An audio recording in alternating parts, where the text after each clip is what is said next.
The Venus of Ille. A short story written by Prosper Mérimée and read for you in both Hungarian and English. Please enjoy. I was descending the last slope of Canigou, and, although the sun had already set, I could distinguish in the plain below the houses of the little town of Ille, for which I was bound. Épp Canigou utolsó lejtőjén ereszkedtem lefelé, és bár a nap már lenyugodott, mégis ki tudtam venni lenn a síkságon Ille kisvárosának házait, ahová tartottam. You know, I said to the Catalan who had been acting as my guide since the preceding day. You know, doubtless, where Monsieur de Périhorade lives? Tudja, szóltam a katalánhoz, aki előző nap óta kísért. Bizonyára tudja, hol lakik Monsieur de Périhorade. Do I know? He cried. Why, I know his house as well as I do my own, and if it wasn't so dark, I'd show it to you. It's the finest house in Ille. He has money, you know, has Monsieur de Périhorade, and his son is going to marry a girl that's richer than himself. Hogina tudnam. Kiáltotta, hiszen úgy ismerem a házát, mint a sajátomat, és ha nem lenne ilyen sötét, meg is mutatnám magának. Ez a legszebb ház Illeben. Van pénze, tudja, Monsieur de Périhorade-nak. A fia pedig egy nála is gazdagabb lányt készül feleségül venni. Is the marriage to take place soon? I asked. Hamarosan lesz az esküvő. Kérdeztem. Soon. It may be that the fiddles are already ordered for the wedding. Tonight, perhaps, or tomorrow, or the day after, for all I know. It's to be at Puigarig, for it's Mademoiselle de Puigarig that the young gentleman is going to marry. Hamarosan. Lehet, hogy már meg is rendelték a hegedűsöket az esküvőre. Talán ma este, vagy holnap után, ki tudja. Puigarrigban lesz a dolog, mert Mademoiselle Ille de Puigarrigot veszi el a fiatalember. I had a letter of introduction to M. de Périhorade from my friend M. de P. He was, so my friend had told me, a very learned antiquarian, and good-natured and obliging to the last degree. He would take pleasure in showing me all the ruins within a radius of 10 leagues. Now, I relied upon him to accompany me about the country near Ille, which I knew to be rich in monuments of ancient times and of the Middle Ages.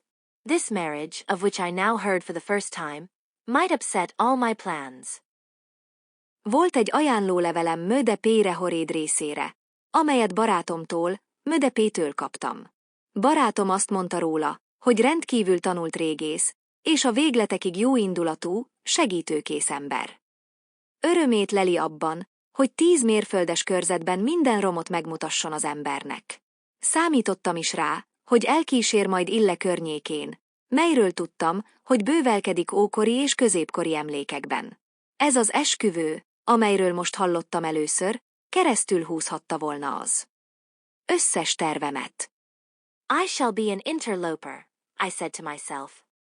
Piókeként fogok odácsapódni, gondoltam magamban.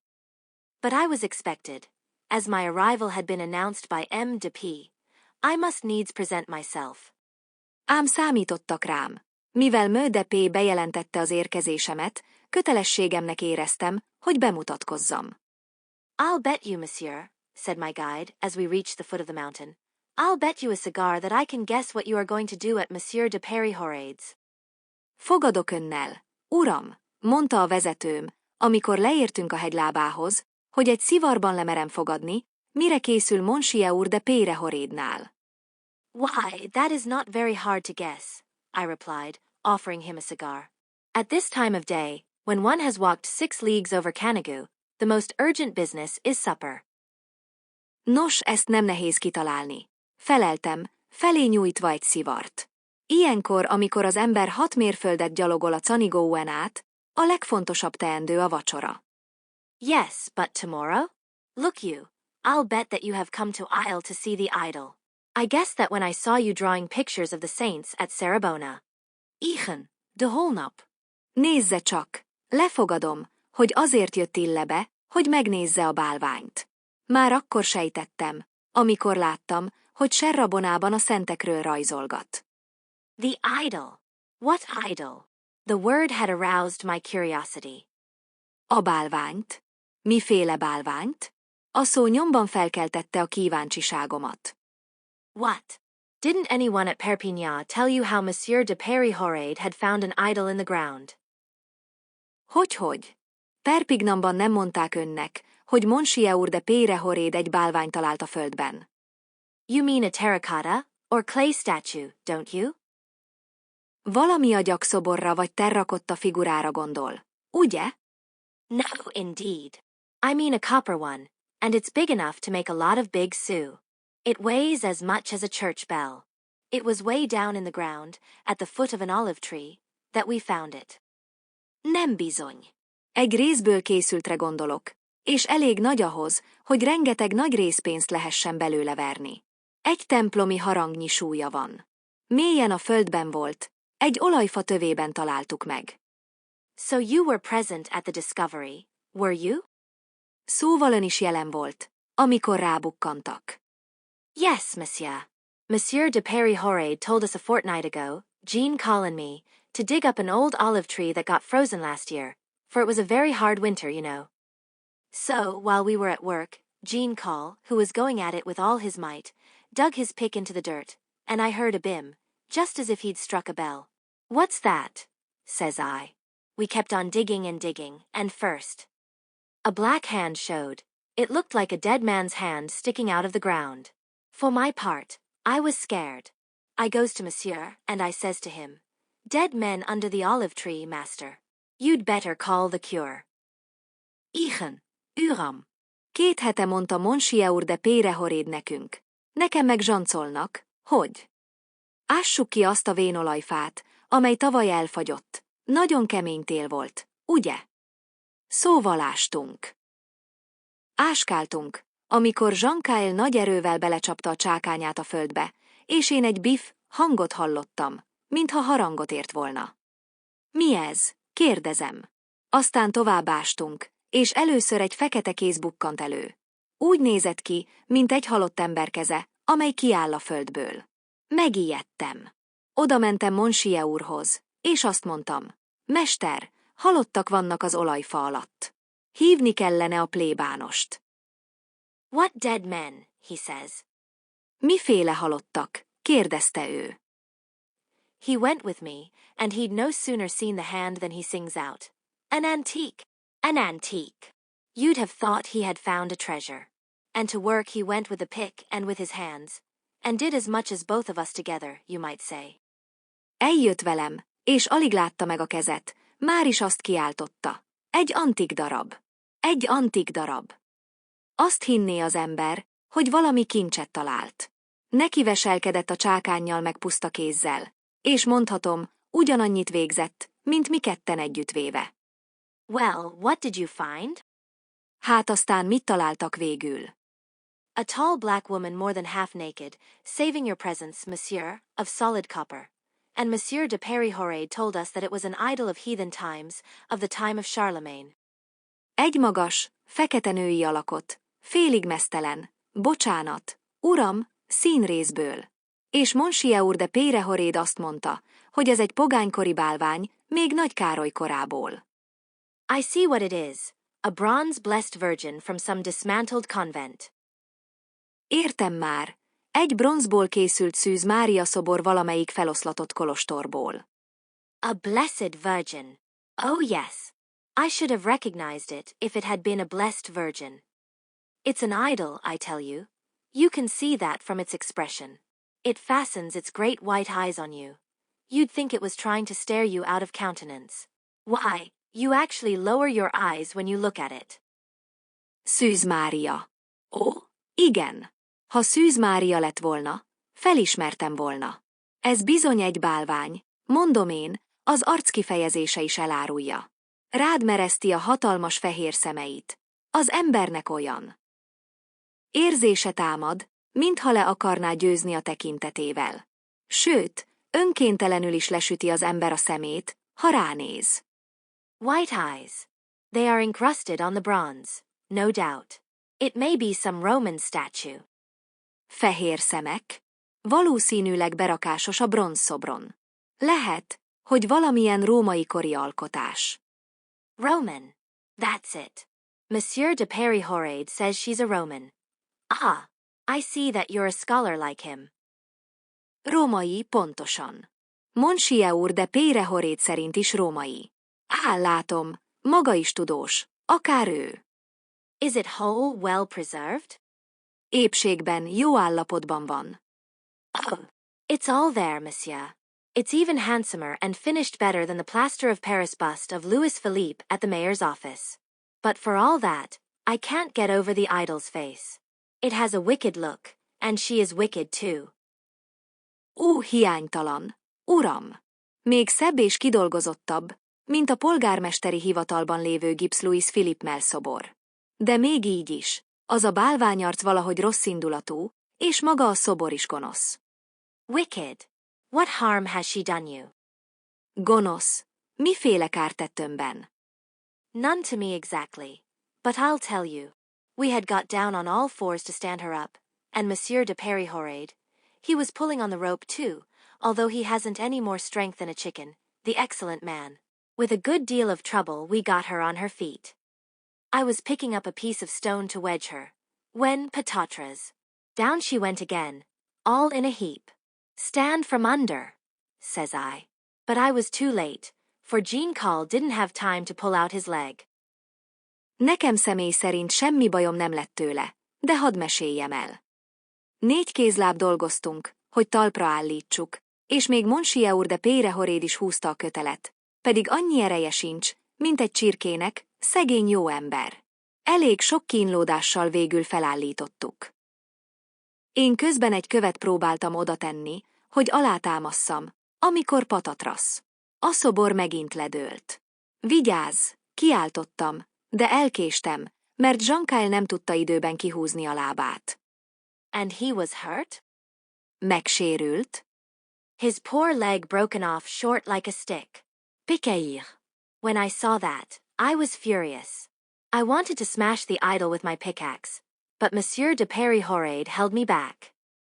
He gave Jean Call some money, but he's been in bed all the same ever since it happened, and the doctor says he'll never walk with that leg like the other. It's a pity, for he was our best runner, and next to Monsieur's son, the best tennis player. I tell you, it made Monsieur Alphonse de Peyrehoréd feel bad, for Call always played with him. It was fine to see how they'd send the balls back at each other. PAF. PAF. They never touched the ground. Szegény lábát eltörte, mint egy pálcát. Piqueir.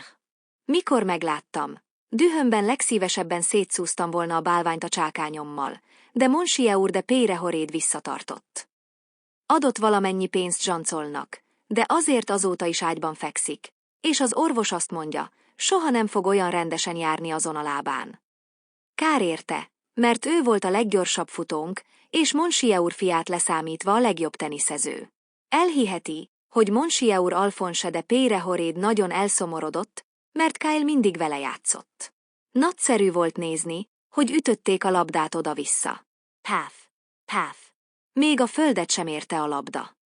Chatting thus we entered aisle, and I soon found myself in M. de Peyrehoréd's presence. He was a little old man, still hale and active, with powdered hair, a red nose, and a jovial, bantering air. Before opening M. de P.'s letter, he installed himself in front of a bountifully spread table, and introduced me to his wife and son as an illustrious archaeologist, who was destined to rescue Roussillon from the oblivion in which the indifference of scholars had thus far left it. Így beszélgetve léptünk be Illebe, és hamarosan szembe találtam magam Monsieur de Peyrehoréddal. Kis termetű, de még élénk, fürge öreg úr volt, porrázott hajjal, piros orral, és vidám, élcelődő modorral. Mielőtt felbontotta volna Monsieur de P. levelét, letelepedett a gazdagon megterített asztalhoz. És úgy mutatott be a feleségének és fiának, mint egy jeles régészt, aki majd megmenti Roussillont attól a feledéstől, amelybe a tudósok közönye eddig taszította. While eating with a hearty appetite, for nothing is more conducive thereto than the keen mountain air, I examined my hosts. I have already said a word or two of M. de Peyrehoréd. I must add that he was vivacity personified. He talked, ate, rose from his chair, ran to his library, brought books to me, showed me prints, filled my glass. He was never at rest for 2 minutes in succession. His wife, who was a trifle too stout, like all the Catalan women after they have passed 40, impressed me as a typical provincial, who had no interests outside of her household. Although the supper was ample for at least 6 persons, she ran to the kitchen, ordered pigeons killed, all sorts of things fried, and opened heaven knows how many jars of preserves. In an instant the table was laden with dishes and bottles, and I should certainly have died of indigestion if I had even tasted everything that was offered me. And yet, with every new dish that I declined, there were renewed apologies. She was afraid that I would find myself very badly off at Ille. One had so few resources in the provinces, and Parisians were so hard to please. Miközben jó étvágya lettem, mert a hegyi levegőnél nincs jobb étvágynövelő, a házigazdáimat figyeltem. Monsieur de Pérehorédról már ejtettem néhány szót. Most még hozzáteszem, hogy ő maga a megtestesült elevenség volt. Beszélt, evett, felpattant a székből, elfutott a könyvtárába, könyveket hozott nekem, metszeteket mutatott, töltött a poharamba, 2 percre sem maradt nyugton. A felesége, aki kissé erősebb testalkatú volt, mint általában a katalán nők 40-en túl. Igazi vidéki asszonynak tűnt, akinek a háztartásán kívül nincsenek érdeklődési körei. Pedig a vacsora 6 embernek is elegendő lett volna. Ő mégis szaladgált a konyhába, galambokat vágatott, mindent kisüttetett, és ki tudja hány üveg lekvárt bontott fel. Egy pillanat alatt tele lett az asztal ételekkel és borokkal, és ha mindenből megkóstoltam volna, amit felvonultatott, biztos, hogy belehaltam volna a gyomorrontásba. És minden egyes visszautasított fogás után újabb és újabb mentegetőzések következtek. Attól tartott, hogy Illeben nagyon rosszul érzem majd magam. Olyan kevés itt a lehetőség, és a párizsiaknak olyan magasak az igényeik. Amid all the goings and comings of his parents, M. Alphonse de Pérehoréd sat as motionless as the god Terminus. He was a tall young man of 26, with a handsome and regular face, which however lacked expression. His figure and his athletic proportions fully justified the reputation of an indefatigable tennis player which he enjoyed throughout the province. On this evening, he was dressed in the height of fashion, exactly in accordance with the engraving in the last number of the Journal de Modes. But he seemed ill at ease in his clothes. He was as stiff as a picket in his velvet stock, and moved his whole body when he turned. His rough, sunburned hands and short nails formed a striking contrast to his costume. They were the hands of a ploughman emerging from the sleeves of a dandy. Furthermore, although he scrutinized me with interest from head to foot, I being a Parisian, he spoke to me but once during the evening, and that was to ask me where I bought my watch chain. Miközben a szülei jöttek-mentek, Monsieur Alphonse de Pérehoréd mozdulatlanul ült, akár az Isten terminus. 26 éves, magas fiatalember volt, szabályos és jóképű arccal, amelyről ugyanakkor hiányzott minden kifejezés. Testalkata és izmos felépítése teljesen igazolta hírnevét, miszerint ő az egész tartományban a legkitartóbb teniszező. Aznap este a legújabb divat szerint. Öltözött, pontosan úgy, ahogy a Journal des Modes legutóbbi számának metszetein látható. Ám meglehetősen feszélyezetnek tűnt ebben az öltözékben. Olyan merev volt a bársonygallériában, mint egy karó, és ha megfordult, egész testével fordult. Napbarnított, érdes kezei és rövidre vágott körmei szembeötlő ellentétben álltak az elegáns ruházatával. Parasztkezek voltak ezek, amelyek egy ficsúr öltönyújjából bukkantak elő. Ráadásul, noha érdeklődve mért végig tetőtől talpig, hiszen párizsi voltam, az este folyamán mindössze egyszer szólított meg, akkor is csak azért, hogy megkérdezze, hol vettem az óraláncomat. Look you, my dear guest, said M. de Pérehoréd, as the supper drew to a close. You belong to me, you are in my house. I shall not let you go until you have seen everything of interest that we have in our mountains. You must learn to know our Roussillon, and you must do her justice. You have no suspicion of all that we are going to show you. Phoenician, Celtic, Roman, Arabian, Byzantine monuments, you shall see them all, from the cedar to the hyssop. I will take you everywhere, and I will not let you off from a single brick. Nézze csak, kedves vendégem, mondta Monsieur de Pérehoréd, amikor a vacsora a végéhez közeledett, most már hozzám tartozik, hiszen az én házamban van. Nem engedem el addig, amíg meg nem mutatok mindent, ami a hegyeinkben érdekes. Meg kell ismernie a mi Roussillonunkat, és igazságot kell tennie felőle. Fogalma sincs, mennyi mindent megmutatunk majd. Föníciai, kelta, római, arab, bizánci emlékeket, mindet látni fogja, a cédrustól a izsópig.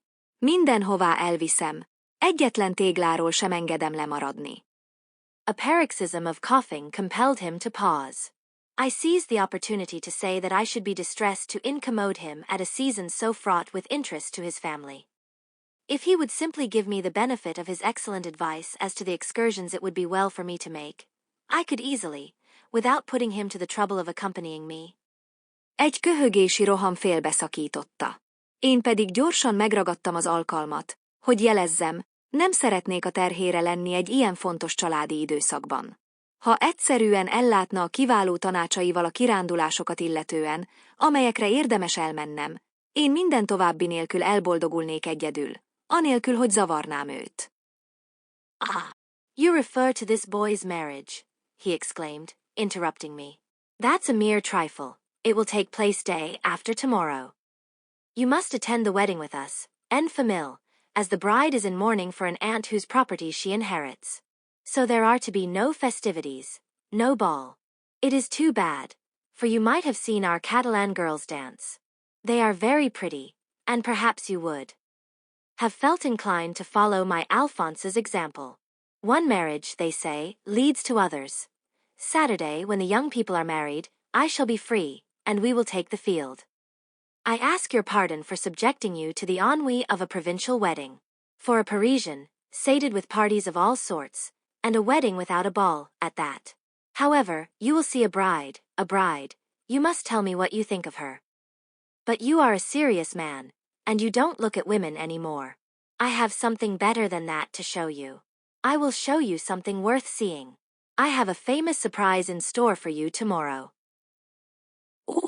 Ön a fiú esküvőjére gondol, szakított félbe. Az csak holmi semmiség, holnap után lesz. Velünk kell jönnie rá, családi körben, mivel a mennyasszony gyászolja az egyik nagynénjét, akinek az örökségét megkapja. Így nem lesz se mulatság, se tánc. Kár, mert láthatta volna a katalán lányokat táncolni. Igazán csinosak, és talán kedvet kapott volna, hogy kövesse az én Alfonseoem példáját. Egy esküvő gyakran másikat is szül. Szombaton, amikor az ifjú pár egybe kell, én szabad leszek, és indulhatunk terepre. Elnézést kérek, hogy egy ilyen tartományi esküvő unalmának teszem ki. Egy párizsi, aki mindenféle mulatságot megunt már, és akkor most esküvőbál nélkül. Viszont legalább látni fog egy mennyasszonyt. Majd elmondja a véleményét róla. De ön komoly ember, már nem nézegeti a nőket. Én viszont valami sokkal jobbat mutatok önnek. Valami igazán érdekeset. Nagy meglepetés vár önre holnap. Mon Dieu, said I, it is difficult to keep a treasure in one's house without the public knowing all about it. I fancy that I can divine the surprise that you have in store for me. But if you refer to your statue, the description of it that my guide gave me has served simply to arouse my curiosity and to predispose me to admiration.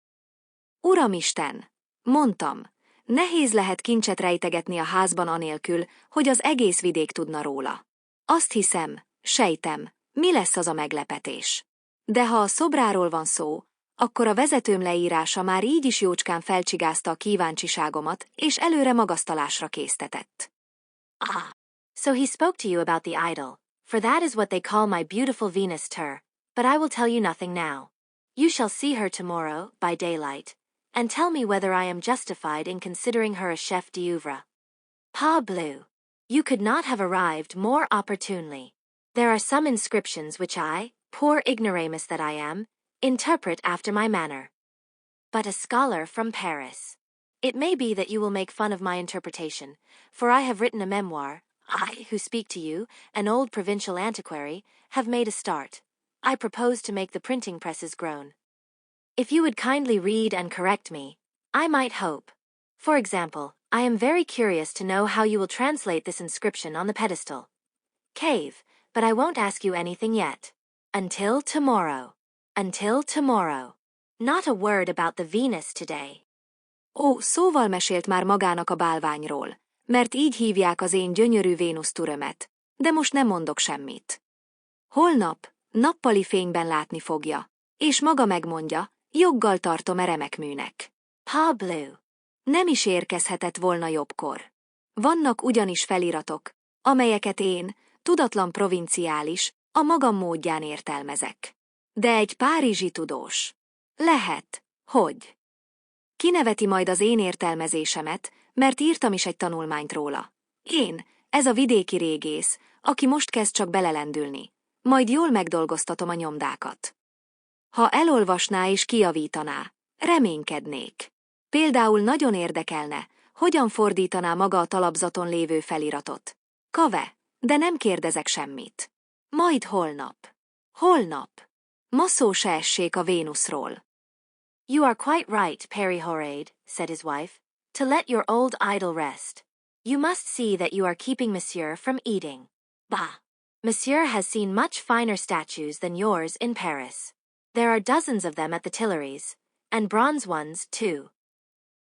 Jól teszed, Pére Horaid, szólt a felesége.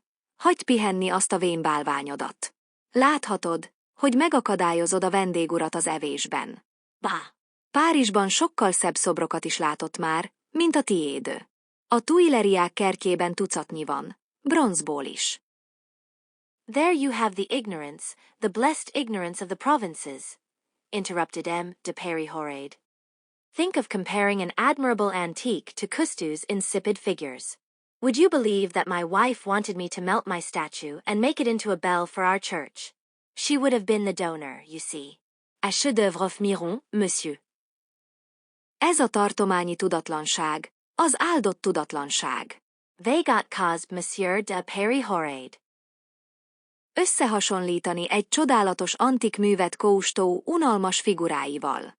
El tudja hinni, hogy a feleségem egy harangot akart öntetni a szobromból a templomunk számára. Ő lett volna az adományozó, értse meg.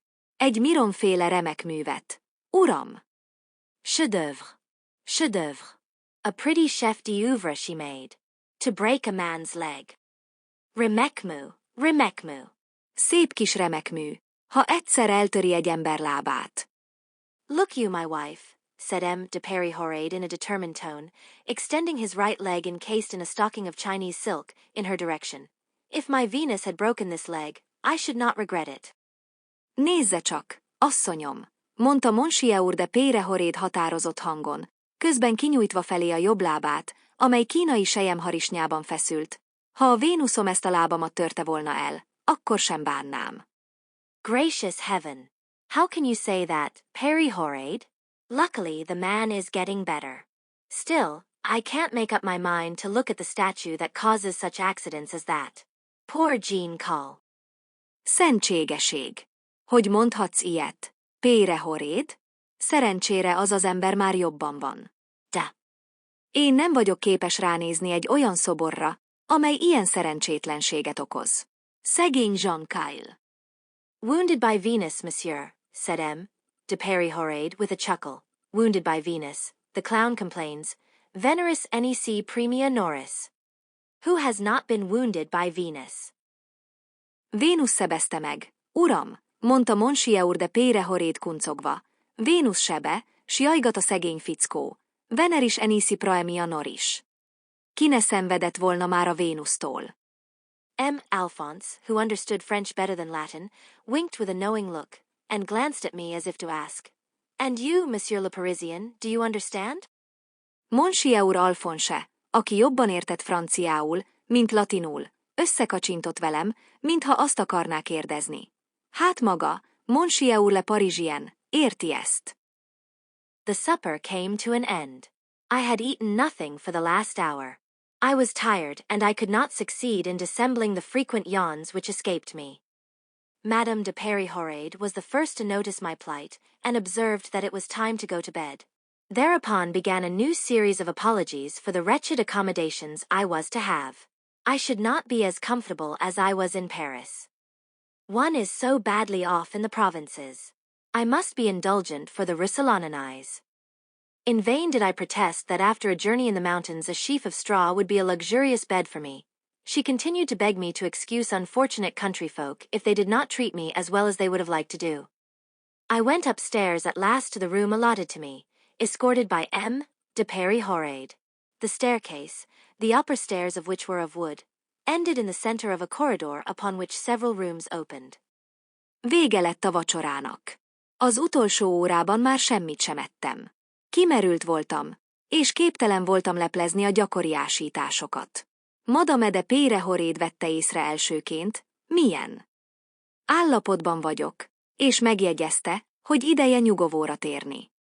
Ekkor elkezdődött egy újabb bocsánatkérő áradat a szánalmas elszállásolás miatt, amelyben részem lehet.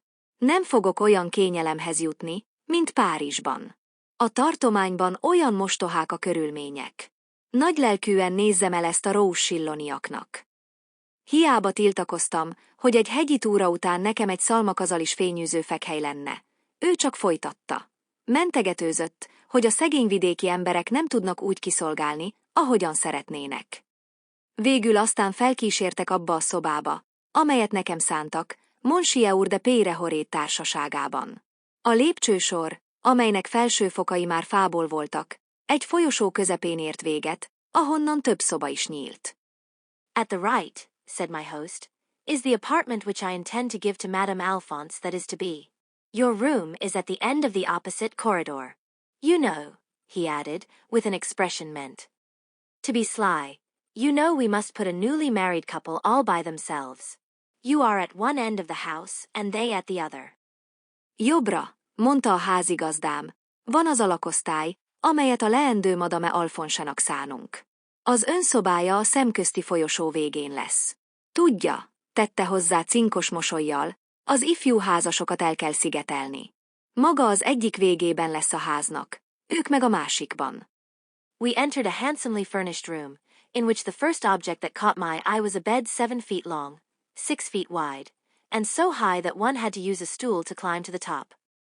My host, having pointed out the location of the bell, having assured himself that the sugar bowl was full, and that the bottles of cologne had been duly placed on the dressing table, and having asked me several times if I had everything that I wanted, wished me a good night and left me alone. Beléptünk egy ízlésesen berendezett szobába, amelyben elsőre egy óriási ágy ragadta meg a tekintetemet. 7 láb hosszú, 6 láb széles, és olyan magas, hogy egy kis zsámoly kellett a tetejére való feljutáshoz. A házigazdám megmutatta a csengő helyét, ellenőrizte, hogy van-e elég cukor, és hogy az illatszeres üvegek is rendben a fésülködő asztalon sorakoznak-e, majd többször is megkérdezte, megvan-e mindenem. Végül jó éjszakát kívánt, és magamra hagyott. The windows were closed. Before undressing, I opened one of them to breathe the fresh night air, always delicious after a long supper. In front of me was Canigou, beautiful to look at always, but that evening it seemed to me the most beautiful mountain in the world, lighted as it was by a brilliant moon. I stood for some minutes gazing at its wonderful silhouette, and was on the point of closing my window when, as I lowered my eyes, I saw the statue on a pedestal some 40 yards from the house. It was placed at the corner of a quickset hedge which separated a small garden from a large square of perfectly smooth turf, which, as I learned later, was the tennis court of the town. This tract, which belonged to M. de Péry-Horade, had been ceded by him to the commune, at his son's urgent solicitation. Az ablakok zárva voltak. Mielőtt levetkőztem volna, kinyitottam az egyiket, hogy beszívjam a friss esti levegőt, amely mindig jól esik egy kiadós vacsora után. Előttem magasodott a canigó, ami mindig gyönyörű látvány, de aznap este a holdfénynek köszönhetően a világ legszebb hegyének tűnt. Néhány percig elragadtatva néztem a csodálatos körvonalait, és már éppen be akartam csukni az ablakot, amikor lejjebb pillantva észrevettem a szobrot a talapzaton, úgy 40 yardnyira a háztól. Egy sövénysaroknál állt, amely elválasztott egy kis kertet egy nagy, sima füvestértől, mint később megtudtam, ez volt a város teniszpályája. Ezt a területet, amely Monsieur de Péry-Horade tulajdona volt, a fia kérésére bocsátotta a község rendelkezésére. I was so far from the statue that I could not distinguish its attitude and could only guess at its height, which seemed to be about 6 feet.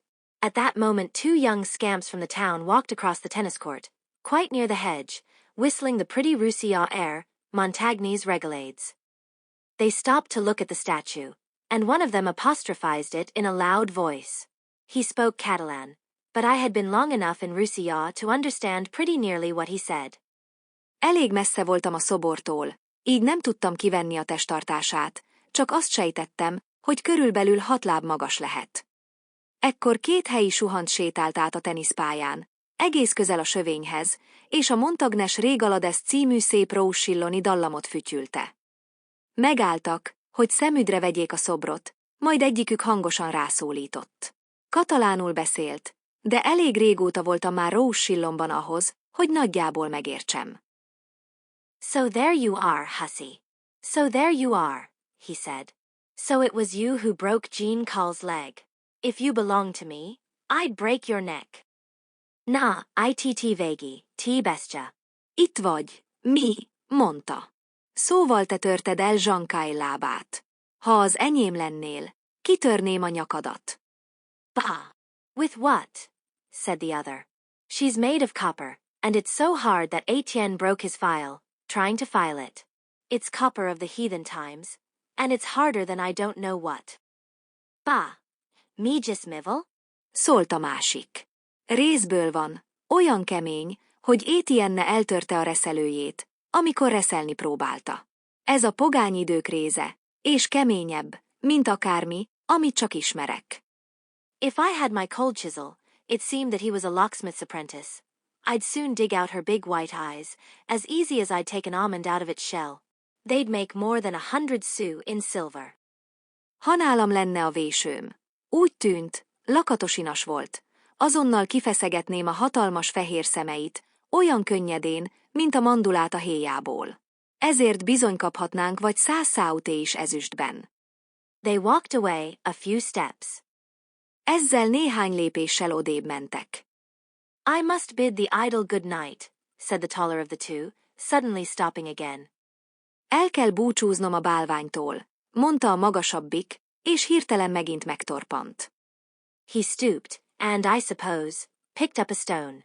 I saw him raise his arm and throw something, and instantly there was a ringing blow on the bronze. At the same moment the apprentice put his hand to his head, with a sharp cry of pain. Lehajolt, gondolom, felvett egy követ. Láttam, ahogy felemeli a karját és elhajít valamit, mire azonnal fémet kongató csattanás hallatszott. Ugyanebben a pillanatban a lakatosinas a fejéhez kapott, éles fájdalomkiáltással. She threw it back at me, he exclaimed. Visszadobta rám. Kiáltotta. And my 2 rascals fled at the top of their speed. It was evident that the stone had rebounded from the metal, and had punished the fellow for his affront to the goddess. A 2 gazfickó hanyatt homlok eliszkolt. Nyilvánvaló volt, hogy a kő visszapattant a fémen, és megbüntette az egyik őtöket, amiért így kihívta a szobor haragját. I closed my window, laughing heartily. Becsuktam az ablakot, jó ízűen nevetve. Still another vandal chastised by Venus. I thought, may all the destroyers of our ancient monuments have their heads broken thus. Még egy vandál, akit megleckéztetett Vénusz. Gondoltam, bárcsak így törné be a fejét mindenki, aki az ókori emlékműveinket pusztítja. And with that charitable prayer, I fell asleep. Ezzel a jótékony fohásszal tértem nyugovóra. It was broad daylight when I woke. Beside my bed were, on one side, M. de Peri-Horade in his robe de chamber. On the other a servant, sent by his wife, with a cup of chocolate in his hand. Már javában nappal volt, amikor felébredtem. Az ágya mellett állt az egyik oldalon Monsieur de Peri-Horade háziköntösben, a másik oldalon pedig egy inas, akit a felesége küldött fel, kezében egy csésze forró csokoládéval. Come, up with you, Parisian. This is just like you sluggards from the capital, said my host, while I hastily dressed myself. It is 8 o'clock, and you are still in bed. I have been up since 6. This is the 3rd time I have come upstairs. I came to your door on tiptoe. Not a sound, not a sign of life. It will injure you to sleep too much at your age. And you haven't seen my Venus yet. Come, drink this cup of Barcelona chocolate quickly. Genuine contraband. Such chocolate as you don't get in Paris. You must lay up some strength, for, when you once stand in front of my Venus, I shall not be able to tear you away from her. Na, keljen fel, párizsi! Tipikus fővárosi lustaság, mondta a házigazdám, miközben sietve. Altus Kadam. 8 óra, és maga még ágyban fekszik. Én már 6-kor talpon voltam. Harmadszor jövök fel. Lábújhegyen léptem oda az ajtajához, de se nesz, se élekkel. Az önkorában túl sokat aludni bizony káros. Ráadásul még nem látta az én Vénuszomat. Jöjjön, igya meg gyorsan ezt a barcelonai forró csokoládét. Ilyen igazi csempészárut nem kap Párizsban. Fel kell erősödnie, mert ha egyszer odaáll a Vénuszom elé, többé nem tudom onnan elszakítani. In 5 minutes I was ready, that is to say, half shaved, my clothes half buttoned, and my throat scalded by the chocolate, which I had swallowed boiling hot. I went down into the garden and found myself before a really beautiful statue. 5 perc múlva kész is voltam. Azaz félig megborotválkozva, félig begombolt ruhában, és csúnyán megégetett torokkal a forró csokoládétól, amit egy hajtásra ittam meg. Lesiettem a kertbe, és ott álltam szemben egy valóban gyönyörű szoborral. It was, in truth, a Venus, and wonderfully lovely. The upper part of the body was nude, as the ancients ordinarily represented the great divinities. The right hand, raised as high as the breast, was turned with the palm inward, the thumb and first 2 fingers extended, the other 2 slightly bent. The other hand was near the hip and held the drapery that covered the lower part of the body. The pose of the statue recalled that of the Mora player, usually known, I know not why, by the name of Germanicus. Perhaps the sculptor intended to represent the goddess playing the game of Mora. Tényleg egy Vénusz volt, méghozzá csodálatosan szép. A felső teste meztelen volt, ahogyan az. Ókorban gyakran ábrázolták a nagyistennőket. A jobb karja a mellkas magasságáig emelkedett, a tenyér befelé fordult, a hüvelykés mutató ujj, valamint a középső ujj kinyújtva, a többi kissé behajlítva. A bal kéz a csípő közelében volt, és azt a leplet tartotta, amely a test alsó részét takarta. A szobor testtartása a morra játékos alakjára emlékeztetett, akit általában, nem tudni, miért, Germanicus néven ismernek. Talán a szobrász épp a morrát játszó istennőt akarta megörökíteni. However that may be, it is impossible to imagine anything more perfect than the body of that Venus, anything more harmonious, more voluptuous than her outlines, anything more graceful and more dignified than her drapery. I expected to see some work of the later empire. I saw a chef d'oeuvre of the best period of statuary. What especially struck me was the exquisite verisimilitude of the forms, which one might have believed to have been molded from nature, if nature ever produced such flawless models. Akárhogy is volt, elképzelhetetlenül tökéletesebb testet, ennél harmonikusabb vagy érzékibb vonalakat, ennél kecsesebb és méltóságtelibb redőzetet aligha lehetne alkotni. Késő római császárkori darabra számítottam, ehelyett a szobrászat legnemesebb korszakából származó remek művet láttam. Ami különösen megragadott, az a formák kifinomult valószerűsége volt. Az ember azt hinné, mintha élő mintáról formázták volna, márha a természet valaha is alkotott ennyire hibátlan alakot. The hair, which was brushed back from the forehead, seemed to have been gilded formerly. The head, which was small, like those of almost all Greek statues, was bent slightly forward. As for the face, I shall never succeed in describing its peculiar character. It was of a type which in no wise resembled that of any antique statue that I can remember. It was not the tranquil, severe beauty of the Greek sculptors, who systematically imparted a majestic immobility to all the features.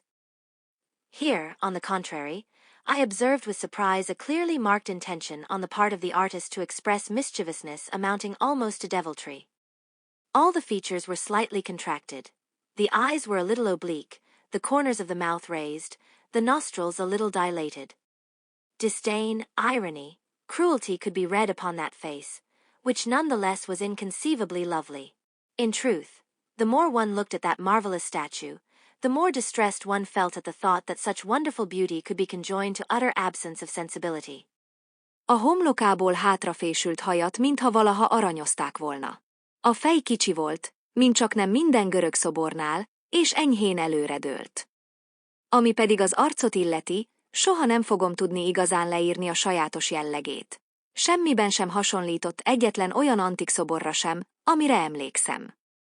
Nem az a nyugodt, szigorú szépség volt, amelyet a görög szobrászok következetesen minden vonásba belevittek, úgy, hogy fenséges mozdulatlanságot sugározzon.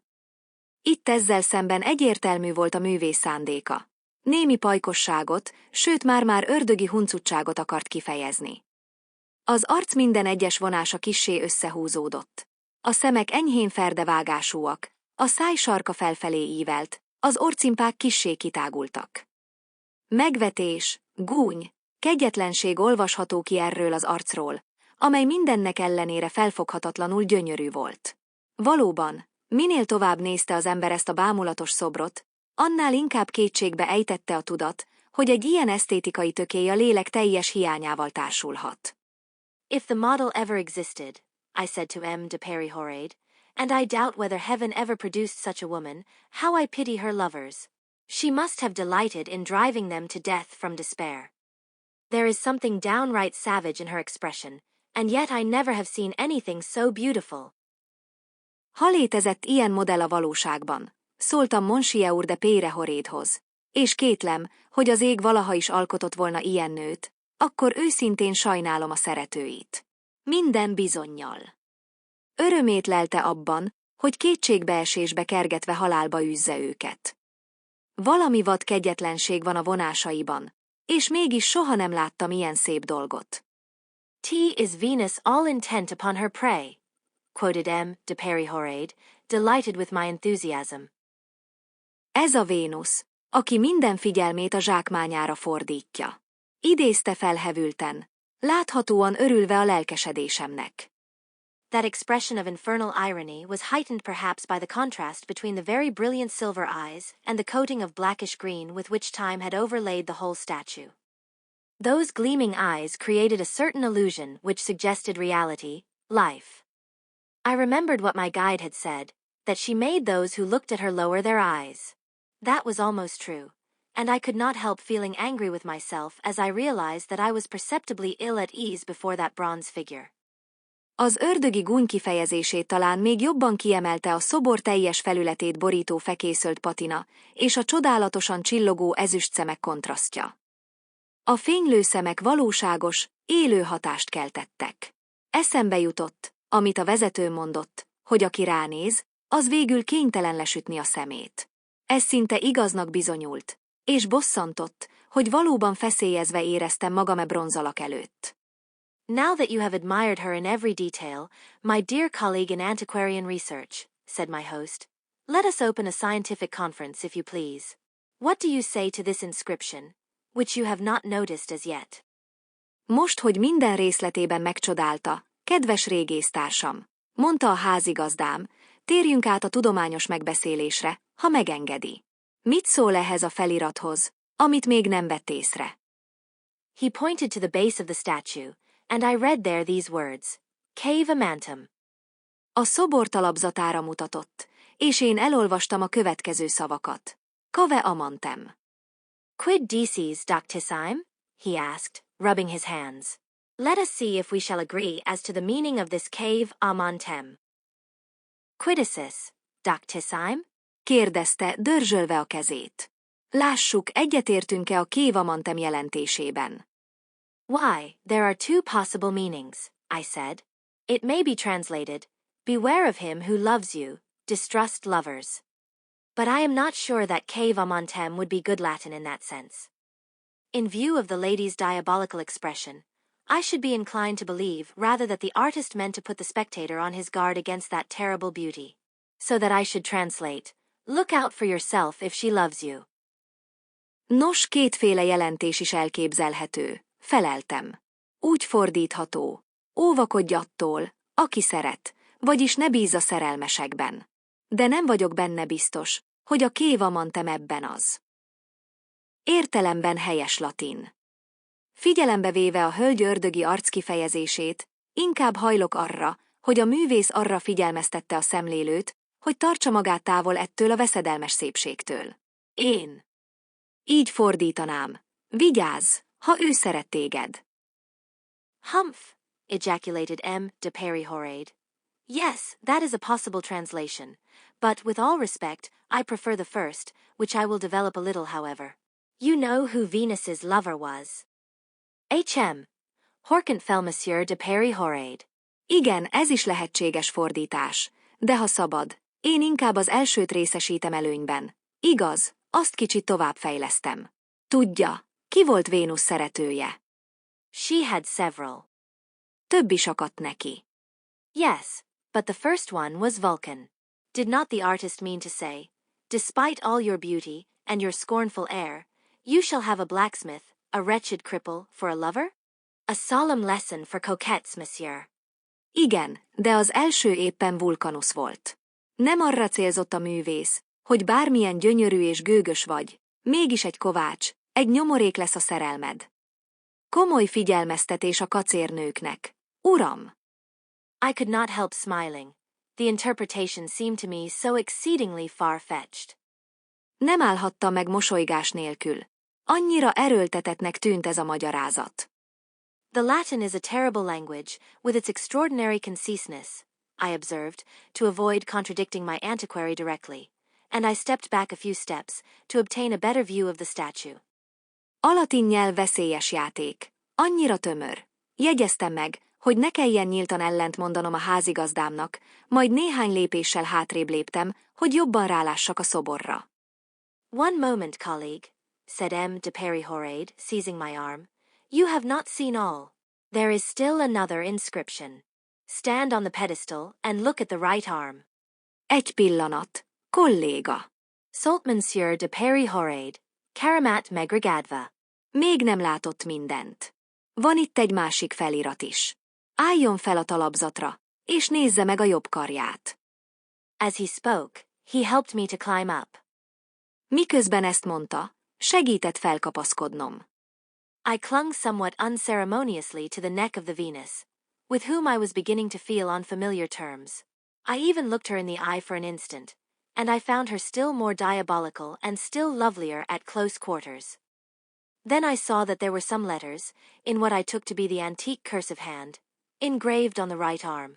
With the aid of a strong glass I spelled out what follows, M. de Périhorade repeating each word as I pronounced it, and expressing his approbation with voice and gesture. I read.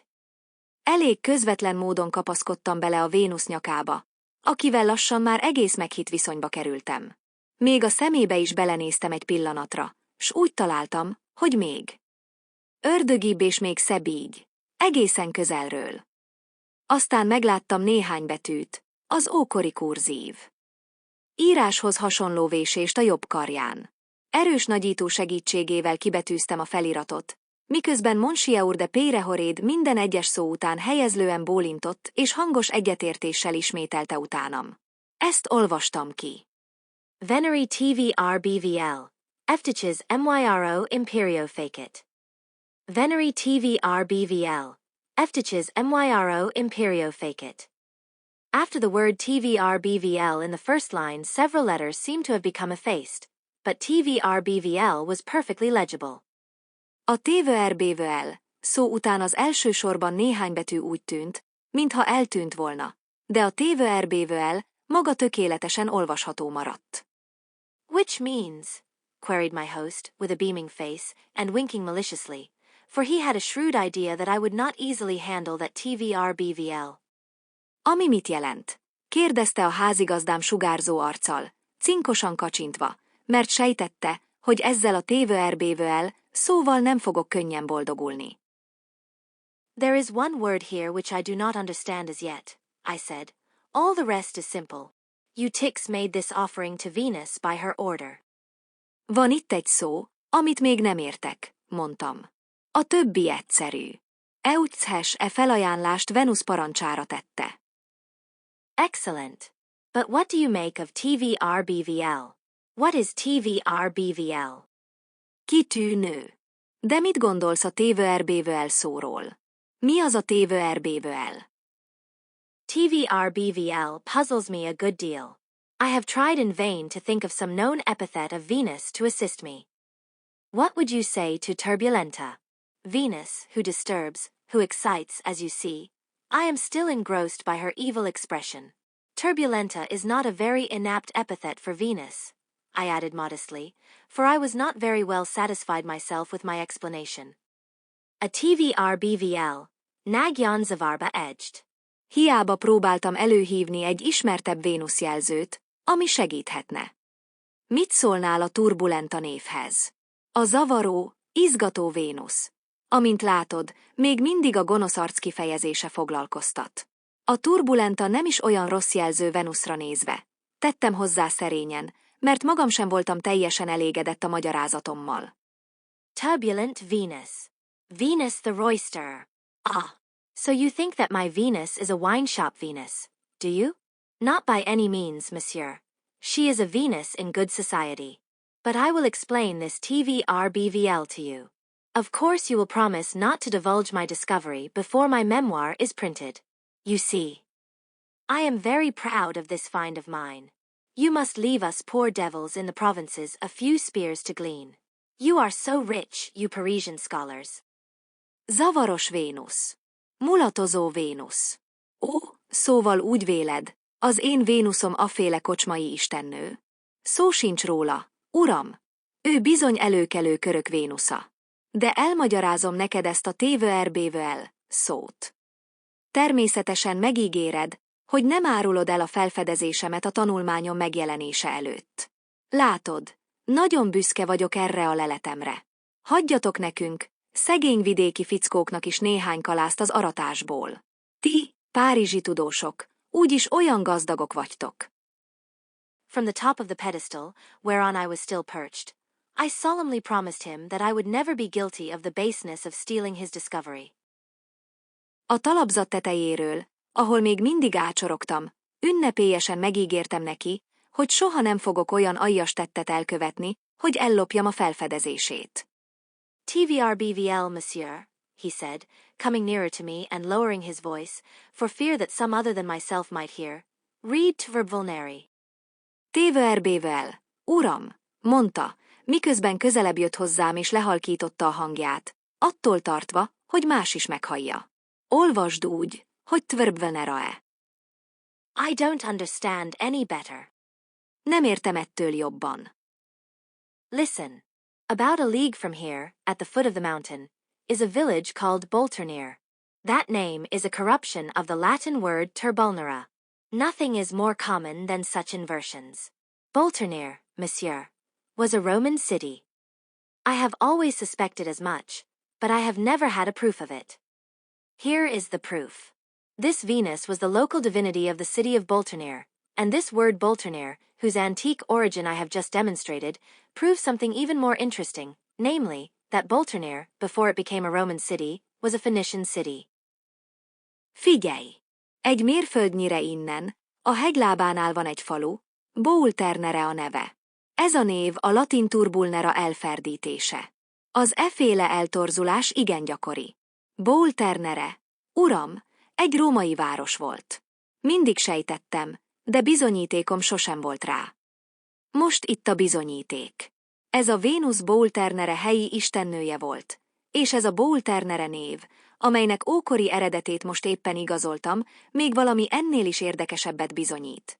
Nevezetesen azt, hogy mielőtt római város lett volna, Bolternere föníciai város volt.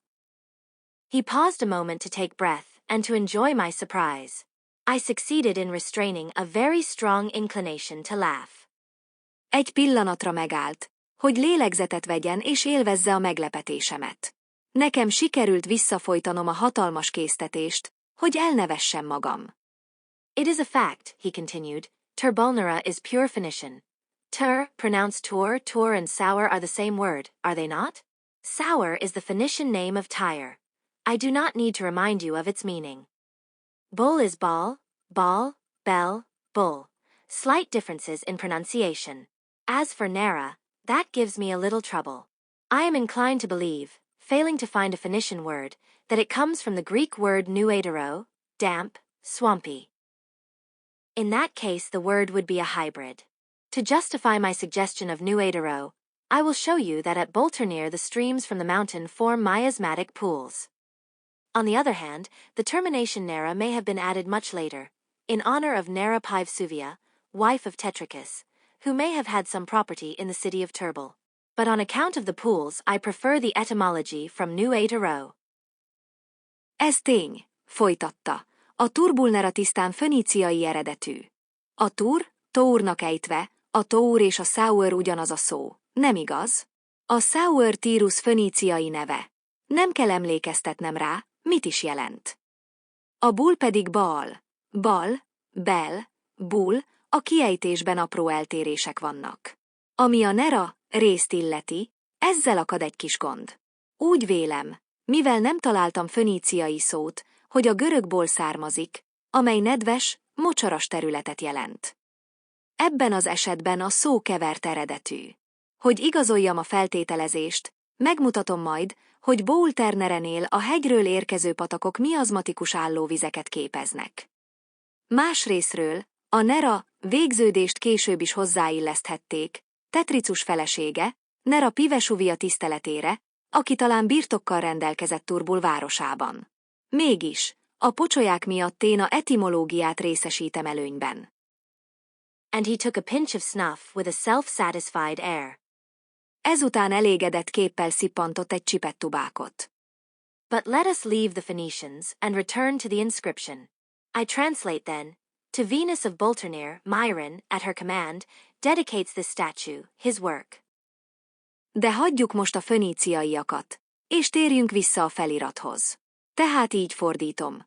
A Boulternerei Vénusznak, parancsára, Myron felajánlja ezt a szobrot, saját művét.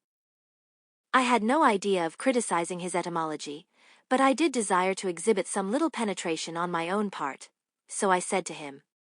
Nem állt szándékomban kritizálni az etimológiáját, de valami csekély okosságot azért szerettem volna mutatni. Ezért így szóltam hozzá. Stop there a moment, monsieur. Myron dedicated something, but I see nothing to indicate that it was this statue. Álljunk meg egy percre. Uram! Myron valóban felajánlott valamit, de semmi sem utal rá, hogy ez a szobor lenne az. What? He cried. Was not Myron a famous Greek sculptor? The talent probably was handed down in the family. It was one of his descendants who executed this statue. Nothing can be more certain. Hogy, kiáltotta. Nem Myron volt az a híres görög szobrász. Bizonyára a tehetség. Öröklődött a családban. Egyik leszármazottja faragta ezt a szobrot. Ennél semmi sem lehet biztosabb. But, I rejoined, I see a little hole in the arm. I believe that it was made to fasten something to, a bracelet, perhaps, which this Myron presented to Venus as an expiatory offering. Myron was an unsuccessful lover. Venus was irritated with him and he appeased her by consecrating a gold bracelet to her. Observe that facet is very often used in the sense of consecravit. They are synonymous terms.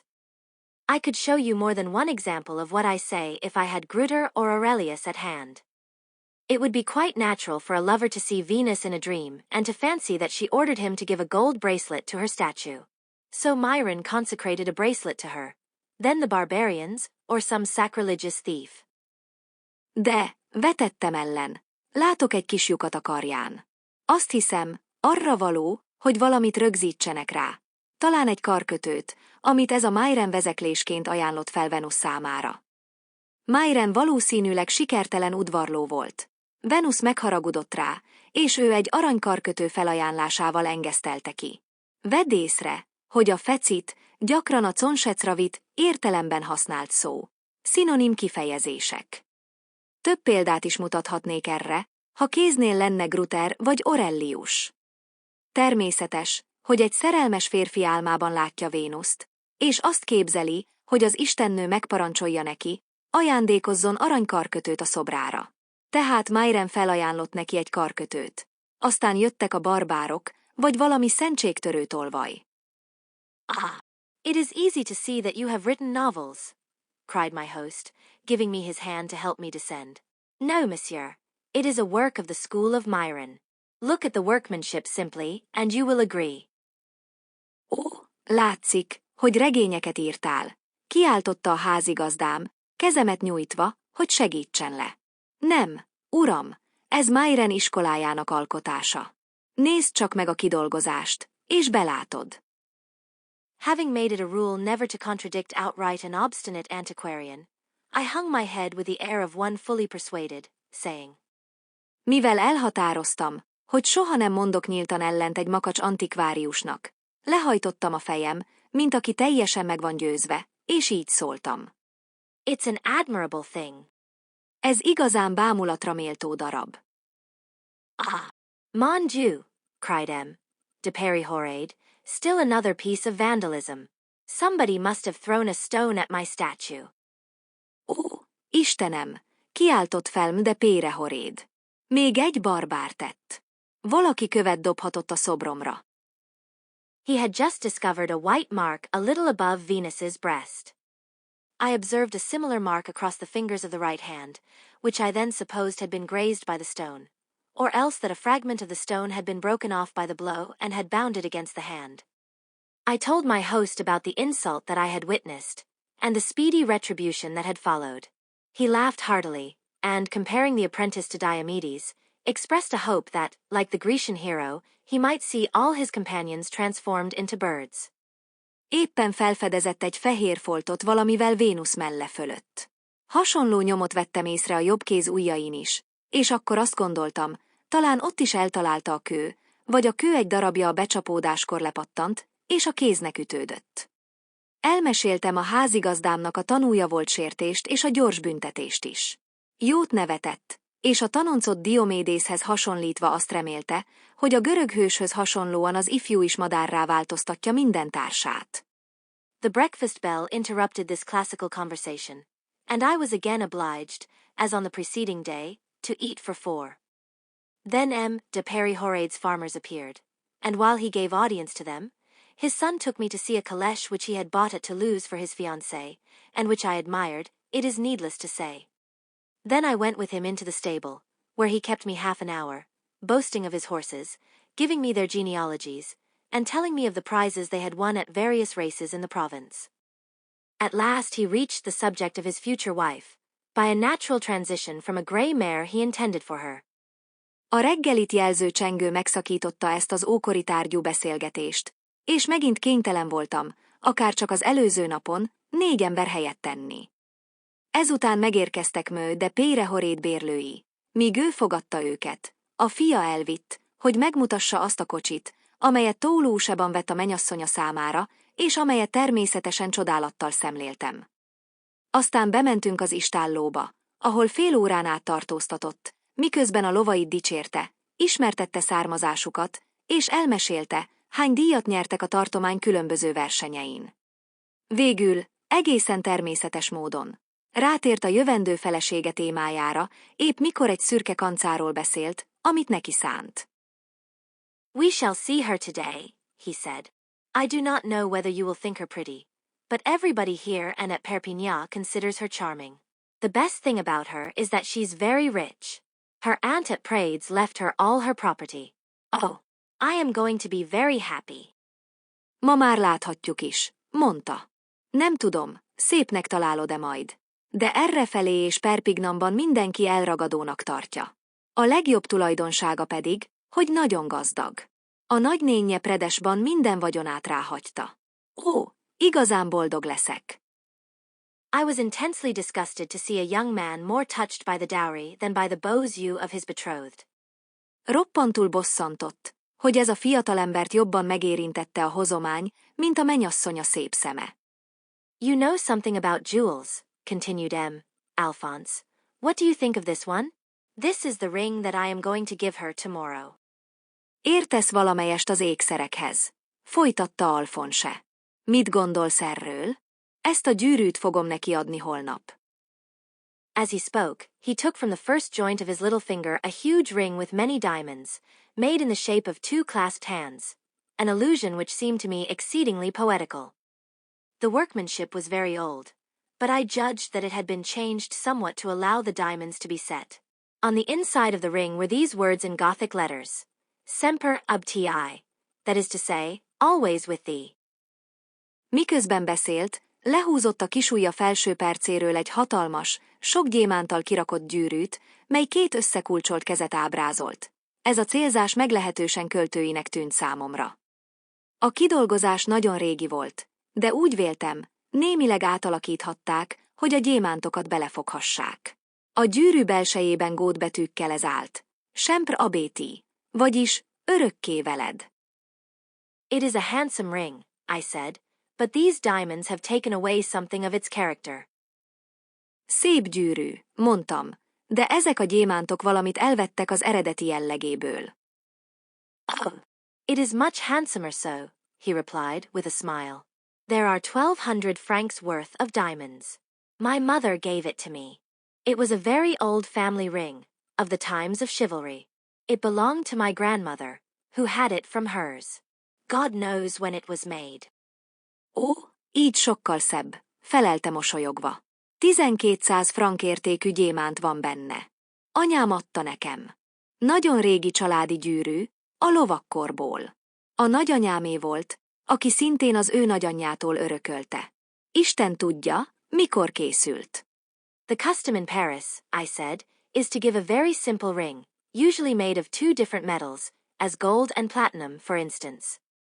See, that other ring, which you wear on this finger, would be most suitable.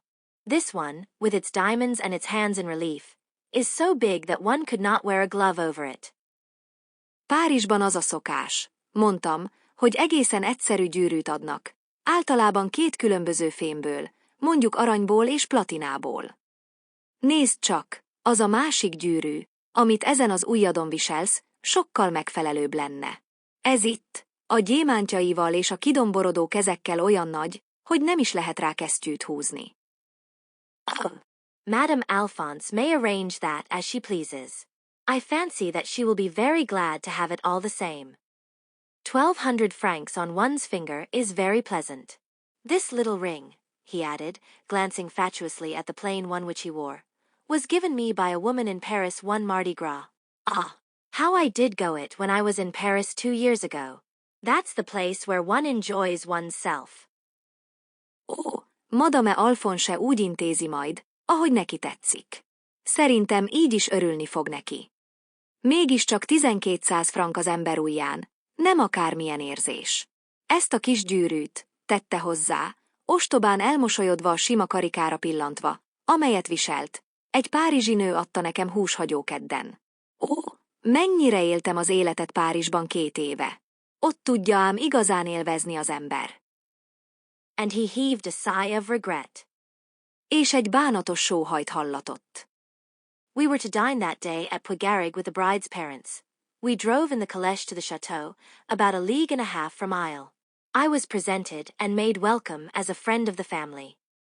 I will say nothing of the dinner or of the conversation which followed it, and in which I took little part. Alphonse, seated beside his fiancée, said a word in her ear every quarter of an hour.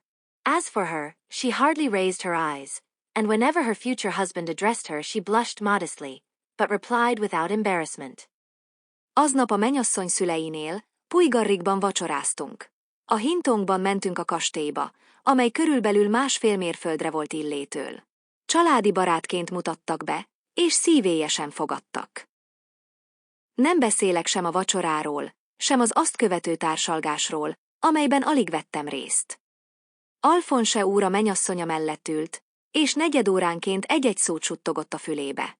A fiatal lány alig emelte fel a tekintetét, és amikor a jövendő férje szólt hozzá, szerényen elpirult, de válaszaiban nem volt semmi zavartság. Mademoiselle de Puigarig was 18 years of age. Her supple and delicate figure formed a striking contrast to the bony frame of her athletic fiancé. She was not only lovely, but fascinating. I admired the perfect naturalness of all her replies, and her good-humored air, which however was not exempt from a slight tinge of mischief, reminded me, in spite of myself, of my host's Venus. Merimee Ille de Puigarrig 18 éves volt. Karcsú, finom alakja feltűnő ellentétben állt izmos vőlegénye csontos termetével.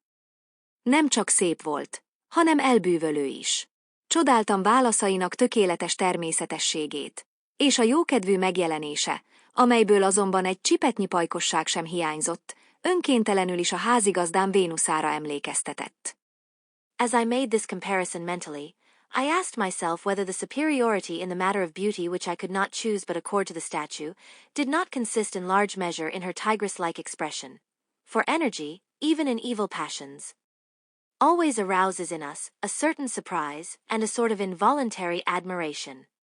Miközben ezt a hasonlítást futtattam végig a fejemben, azon tűnődtem, vajon a szobornak kénytelen-kelletlen odaítélt szépségfölény nem nagy mértékben éppen a tigrisszerű arckifejezéséből fakad-e? Hiszen még a rossz szenvedélyek energiája is mindig kivált bennünk némi meglepetést és önkéntelen csodálatot. What a pity, I said to myself as we left Puigarig, that such an attractive person should be rich, and that her dowry should cause her to be sought in marriage by a man who is unworthy of her. Milyen kár, gondoltam magamban, amikor elindultunk Puigarrigból, hogy egy ilyen vonzó teremtés gazdag, és a hozománya miatt egy méltatlan férfi kéri meg a kezét. On the way back to Ille, finding some difficulty in talking with Madame de Peri-Horade, whom, however, I thought it only courteous to address now and then, I exclaimed. Visszafelé Illébe, kissé nehéznek bizonyult csevegni Madame de Peri-Horaddal, bár udvariasságból időnként igyekezte megszólítani, ezért felkiáltottam. You are very strong-minded here in Roussillon. To think of having a wedding on a Friday, madam. We are more superstitious in Paris. No one would dare to take a wife on that day. Önök igazán bátrak errefelé Roussillonban. Pénteken tartani esküvőt. Asszonyom! Mi Párizsban babonásabbak vagyunk. Senki sem merne aznap nősülni. Mon Dieu! Don't mention it, said she.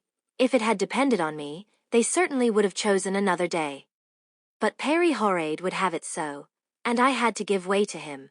It distresses me, however. Suppose anything should happen? There must surely be some reason for the superstition, for why else should everyone be afraid of Friday? Istenem, ne is mondja, felelte.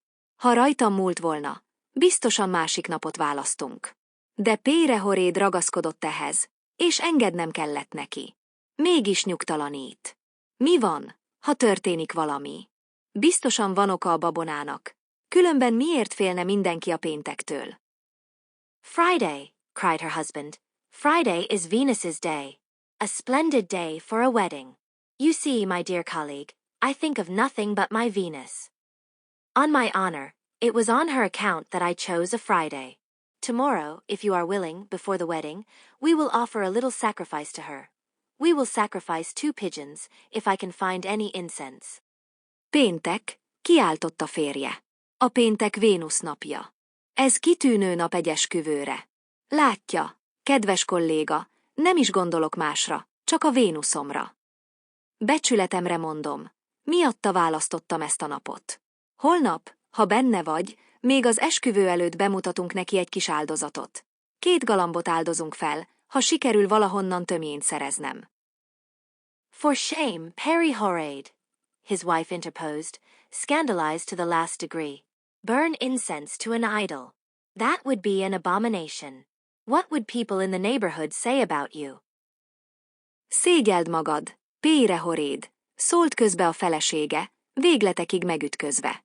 Tömjént égetni egy bálvány előtt. Ez felháborító. Mit szólnának hozzád az itteniek? At least, said M. de Peri-Horade, you will allow me to place a wreath of roses and lilies on her head. Manibus date lilia plenis. The charter, you see, monsieur, is an empty word. We have no freedom of worship. Legalább azt engedd meg, mondta M. de Peri-Horade, hogy egy koszorút tegyek a fejére rózsákból és liliomokból. Manibus date lilia plenis. Látja, uram, a szabadság csupán üres ígéret. Vallásszabadság itt valójában nincs. The order of ceremonies for the following day was thus arranged. Everybody was to be fully dressed and ready at precisely 10 o'clock. After taking a cup of chocolate, we were to drive to Puigarig. The civil ceremony would take place at the mayor's office of that village, and the religious ceremony in the chapel of the chateau. Then there would be a breakfast. After that, we were to pass the time as best we could until 7 o'clock, when we were to return to Ille, to M. de Peri-Horade's, where the 2 families were to sup together. The rest followed as a matter of course. Being unable to dance, The plan was to eat as much as possible. A következő nap ceremóniáinak rendje a következő volt. Mindenkinek pontosan 10 órára ünneplőbe. Öltözve kellett elkészülnie. Miután elfogyasztottunk egy csésze csokoládét, elindulunk Puigarrigba.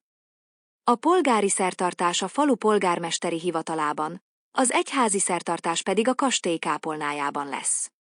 Ezután reggeli következik. Azzal fogjuk múlatni az időt este hétig, amikor visszatérünk Illébe, Möde Pérehoréd házába, ahol a két család együtt vacsorázik. A többi magától. Értetődő volt. Mivel táncolni nem lehetett, a tervek szerint minél többet kellett majd enni. At 8 o'clock I was already seated in front of the Venus, pencil in hand, beginning for the 20th time to draw the head of the statue, whose expression I was still absolutely unable to catch. De Pérehoréd hovered about me, gave me advice, and repeated his Phoenician etymologies. Then he arranged some Bengal roses on the pedestal of the statue, and in a tragi-comic tone addressed supplications to it for the welfare of the couple who were to live under his roof. About 9 o'clock he returned to the house to dress, and at the same time Alphonse appeared, encased in a tightly fitting new coat, white gloves, patent leather shoes, and carved buttons, with a rose in his buttonhole. 8 órakor már ott ültem a Vénusz előtt, ceruzával a kezemben, és 20-szor kezdtem rajzolni a szobor fejét, amelynek kifejezését képtelen voltam megragadni. De Pérehoréd a közelemben sürgölődött, tanácsokat adott, és megint csak a föníciai etimológiáit szajkózta. Aztán néhány bengáli rózsát helyezett a szobor talapzatára, és félig tragikus, félig komikus hangon könyörgött hozzá az alatta lakó ifjúpár boldogságáért. 9 óra körül visszament a házba, hogy átöltözzön, és ekkor jelent meg Alphonse úr is, aki feszes új kabátot, fehér kesztyűt, lakcipőt és faragott gombokat viselt, valamint egy rózsát a gombjukában. Will you paint my wife's portrait? He asked, leaning over my drawing. She is pretty too. Megfested a feleségem portréját, kérdezte, a rajzom fölé hajolva. Ő is csinos ám. At that moment a game of tennis began on the court I have mentioned, and it immediately attracted Alphonse's attention. And I myself, being rather tired, and hopeless of being able to reproduce that diabolical face, soon left my drawing to watch the players. Ekkor éppen elindult egy teniszmeccs az említett pályán, ami azonnal megragadta Alphonse úr figyelmét. Jó magam pedig, kissé elfáradva és már-már feladva a reményt, hogy sikerül megörökítenem azt az ördögi arckifejezést, szintén otthagytam a rajzot, és a játékosokat kezdtem nézni. Among them were several Spanish muleteers who had arrived in the town the night before. There were Aragonese and Navarrese, almost all wonderfully skillful at the game, so that the men of Ille, although encouraged by the presence and counsels of Alphonse, were speedily beaten by these new champions. Köztük volt néhány spanyol öszvérhajcsár, akik előző este érkeztek a városba. Voltak aragóniaiak és navarraiak, szinte mind mesteri ügyességgel játszottak.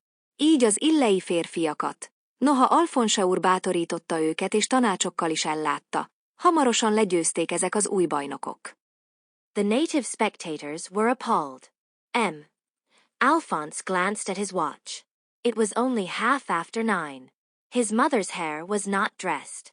He no longer hesitated, but took off his coat, asked for a jacket, and challenged the Spaniards. I watched him, smiling at his eagerness, and a little surprised. A helyi nézők megdöbbentek. Alphonse úr az órájára pillantott. Még csak 9:30 volt, és az. Édesanyja haja nem volt kész. Többé nem habozott, levette a kabátját, kért egy jackit, és kihívta a spanyolokat. Én mosolyogva néztem lelkesedését, és kissé meg is lepődtem. I must uphold the honor of the province, he said to me. Meg kell védenem a tartomány becsületét, mondta nekem. At that moment I considered him really handsome. He was thoroughly in earnest. His costume, which engrossed him so completely a moment before, was of no consequence. A few minutes earlier, he was afraid to turn his head for fear of disarranging his cravat. Now, he paid no heed to his carefully curled locks, or to his beautifully laundered ruff. And his fiancée? Faith, I believe that, if it had been necessary, he would have postponed the wedding. Abban a pillanatban valóban jóképűnek láttam. Teljesen komolyan vette a dolgot. Az öltözéke, amely az imént még teljesen lefoglalta, már nem számított. Pár perccel korábban még a fejét sem merte elfordítani, nehogy elrontsa a nyakkendőjét.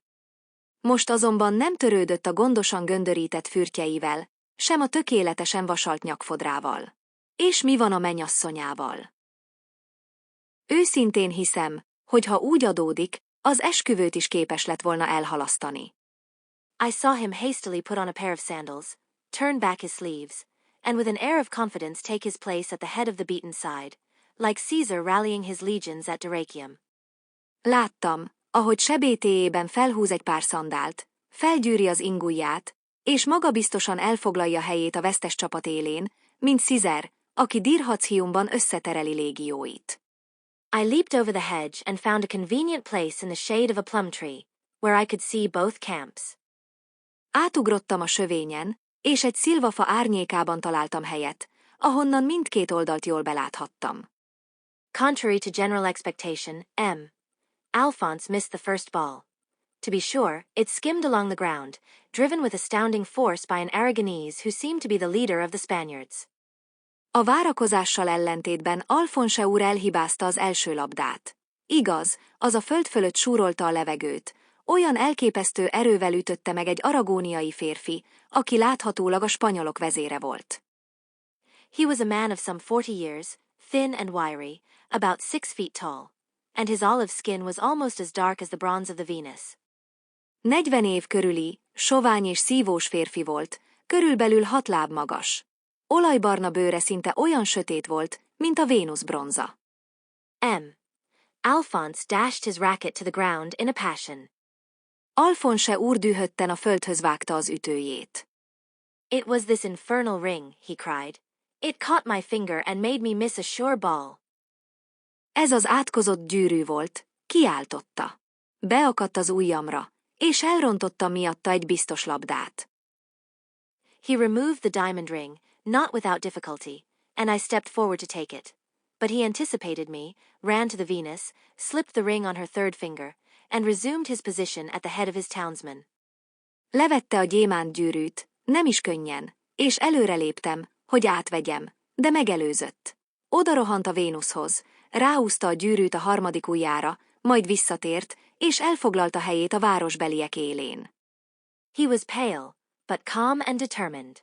Thereafter he did not make a single mistake, and the Spaniards were completely routed. The enthusiasm of the spectators was a fine spectacle. Some shouted for joy again and again, and tossed their caps in the air. Others shook his hands and called him an honor to the province.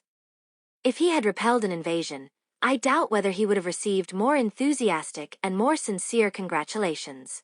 The chagrin of the defeated party added still more to the splendor of his victory. Sápadt volt, de nyugodt és eltökélt. Ezt követően egyetlen hibát sem vétett, a spanyolok pedig teljes vereséget szenvedtek. A nézők lelkesedése nagyszerű látvány volt. Volt, aki újjongva kiáltozott, sapkáját a levegőbe dobta, mások kezet ráztak vele, és a tartomány büszkeségének nevezték. Kétlem, hogy ha egy idegen inváziót vert volna vissza, akkor is több és őszintébb gratulációt kapott volna. A legyőzöttek bosszúsága csak még inkább felnagyította győzelmét. We will play again, my good fellow, he said to the Aragonese in a lofty tone, but I will give you points. Játszunk még, jó ember, mondta fennkölten az aragóniai férfinak, de adok majd neked előnyt. I should have been glad if Alphonse had been more modest, and I was almost distressed by his rival's humiliation. The Spanish giant felt the insult keenly. I saw him turn pale under his tanned skin. He glanced with a sullen expression at his racket, and ground his teeth. Then he muttered in a voice choked with rage. Me lo pagarás. Örültem volna, ha Alfonse úr szerényebb, szinte feszélyezett az ellenfél megaláztatása. A spanyol. Óriás mélyen magára vette a sértést. Láttam, hogy napbarnított bőre alatt elsápad. Cameronese. Ütőjére nézett, és csikorgatta a fogait, majd dühét visszafolytva odamorogta. Me lo pagarás. Ezt még megfizeted. M. De Périhorade's appearance interrupted his son's triumph. My host, greatly surprised not to find him superintending the harnessing of the new caleche, was much more surprised when he saw him drenched with perspiration, and with his racket in his hand. Alfonse úr diadalát apja, de Périhorade érkezése szakította félbe. A házigazda először is meglepődött, hogy a fia nincs ott a kocsi befogatásánál, de még inkább megdöbbent, amikor izzadtságtól átázva és teniszütővel a kezében meglátta. Alphonse ran to the house, washed his face and hands, resumed his new coat and his patent leather boots, and 5 minutes later we were driving rapidly toward Pugarig. All the tennis players of the town and a great number of spectators followed us with joyous shouts. The stout horses that drew us could hardly keep in advance of those dauntless Catalans. Alfonse úr berohant a házba, megmosakodott, újra magára öltötte az új kabátját és a lakcipőit, és 5 perc múlva már gyors iramban robogtunk Puigarrig felé. A város valamennyi teniszezője és még sok néző is vidám kiáltozással követtek minket. A lovak alig tudtak a bátor katalánok előtt maradni. We had reached Pugarig, and the procession was about to start for the mayor's office, when Alphonse put his hand to his forehead and whispered to me, "What a fool I am! I have forgotten the ring. It is on the Venus's finger. The devil take her! For heaven's sake, don't tell my mother. Perhaps she will not notice anything." Már meg is érkeztünk Puigarrigba, és indulni készültünk a polgármesteri hivatalba, amikor Alfonse úr a homlokához kapott, és odasúgta nekem. Mekkora bolond vagyok! Elfelejtettem a gyűrűt. A Vénusz ujján maradt. A fene vigye el. Az ég szerelmére. Ne szólj anyámnak. Talán nem veszi észre. You might send someone to get it, I said. Elküldhetnél valakit érte, mondtam. No. My servant stayed at Ille, and I don't trust these people here. 1,200 francs worth of diamonds. That might be too much of a temptation for more than one of them. Besides, what would they all think of my absent-mindedness? They would make too much fun of me. They would call me the statue's husband. However, I trust that no one will steal it. Luckily, all my knaves are afraid of the idol. They don't dare go within arm's length of it. Bah! It's no matter. I have another ring. Nem. A szolgám Illében maradt, és nem bízom ezekben az itteniekben. 1200 franknyi gyémánt. Ez több, mint elég csábítás lehet. Ráadásul mit gondolnának a szétszórt szágomról? Túl sokat gúnyolnának. Azt mondanák, én vagyok a szobor férje. Különben sem hiszem, hogy bárki ellopná. Szerencsére mindegyik semiházi fél a bálványtól, nem merik megközelíteni. Nem baj, van másik gyűrűm. The 2 ceremonies, civil and religious, were performed with suitable pomp, and Mademoiselle de Pugarig received a ring that formerly belonged to a milliner's girl at Paris, with no suspicion that her husband was bestowing upon her a pledge of love. Then we betook ourselves to the table, where we ate and drank, yes, and sang, all at great length. A kétszertartás, a polgári és az egyházi is megfelelő pompával zajlott le, és Mademoiselle Ille de Puigarrig kapott egy gyűrűt, amely valamikor egy párizsi kalapos lányé volt, anélkül, hogy sejtette volna, a férje milyen szerelmi zálogot ad át neki. Aztán asztalhoz ültünk, ahol hosszasan ettünk, ittunk, sőt énekeltünk is. I sympathized with the bride amid the vulgar merriment that burst forth all about her. However, she put a better face on it than I could have hoped, and her embarrassment was neither awkwardness nor affectation. Részvéttel néztem a menyasszonyra, akit körülvett ez a közönséges mulatozás, de ő jobban állta a sarat, mint vártam volna, és a zavara sem esetlen, sem tettetett nem volt. It may be that courage comes of itself with difficult situations. Lehet, hogy a bátorság magától is megérkezik a nehéz helyzetekben. The breakfast came to an end when God willed. It was 4 o'clock. The men went out to walk in the park, which was magnificent, or watched the peasant girls of Pugarig, dressed in their gala costumes, dance on the lawn in front of the chateau. In this way, we passed several hours. A reggeli akkor ért véget, amikor az ég is így akarta. Már 4 óra volt. A férfiak kimentek a parkba, amely pompás volt, vagy nézték a puigarrigi parasztlányokat, akik ünnepi ruhában táncoltak a kastély előtti gyepen. Így töltöttünk el néhány órát. Meanwhile, the women were hovering eagerly about the bride, who showed them her wedding gifts. Then she changed her dress, and I observed that she had covered her lovely hair with a cap and a hat adorned with feathers. For there is nothing that wives are in such a hurry to do as to assume as soon as possible those articles of apparel which custom forbids them to wear when they are still unmarried. Közben az asszonyok izgatottan vették körül a menyasszonyt, aki megmutatta nekik az esküvői ajándékait. Aztán átöltözött, és megfigyeltem, hogy ezt a csodaszép haját már főkötővel és tollakkal díszített kalappal takarta el. Mert semmi sem olyan sürgős a friss feleségek számára, mint minél előbb felölteni azokat a holmikat, amelyeket hajadonként még nem viselhetnek. It was nearly 8 o'clock when we prepared to start for Ille. But before we started there was a pathetic scene.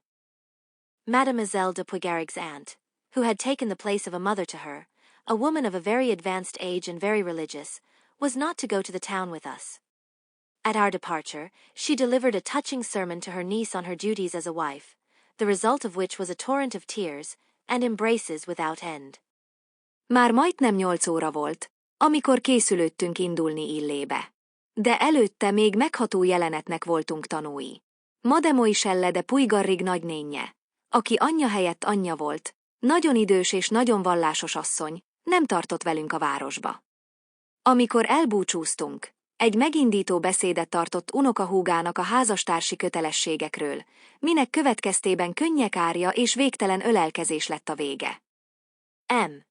de Puigarig compared the separation to the abduction of the Sabine women.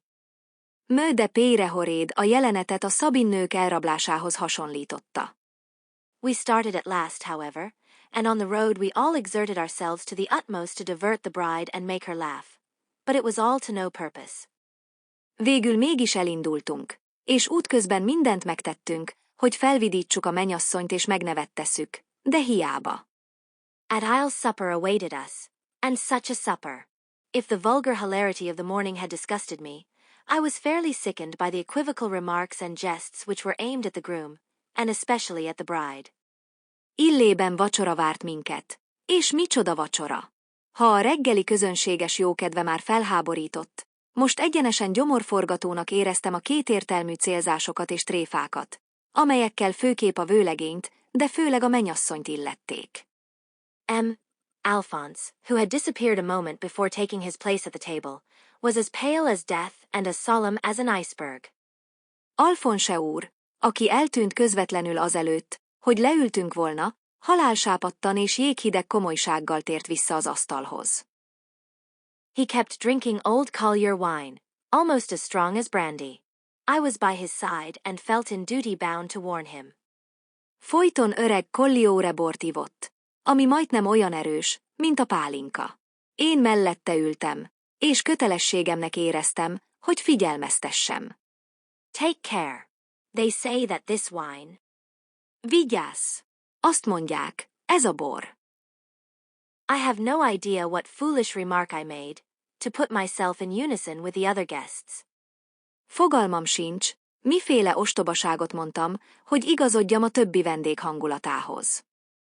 He pressed my knee with his and said in a very low tone, "When we leave the table, let me have a word with you." Rátámaszkodott a térdemre, és nagyon halkan azt mondta, ha felálltunk az asztaltól, beszélnem kell veled. His solemn tone surprised me. I looked at him more closely and noticed the extraordinary change in his expression. Komoly hangja meglepett. Alaposabban szemügyre vettem, és észrevettem, milyen rendkívüli módon megváltozott az arckifejezése. Are you feeling ill? I asked him. Rosszul vagy? Kérdeztem. No. Nem. And he returned to his drinking. És folytatta az ivást. Meanwhile, amid shouts and clapping of hands, a child of 11 years, who had slipped under the table, exhibited to the guests a dainty white and rose-colored ribbon which he had taken from the bride's ankle. They called that her garter.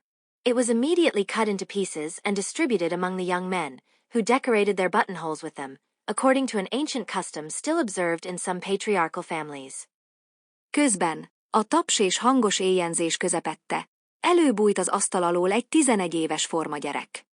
És megmutatott a vendégeknek egy ízléses fehér rózsaszín szalagot, amelyet a mennyasszony bokájáról szerzett.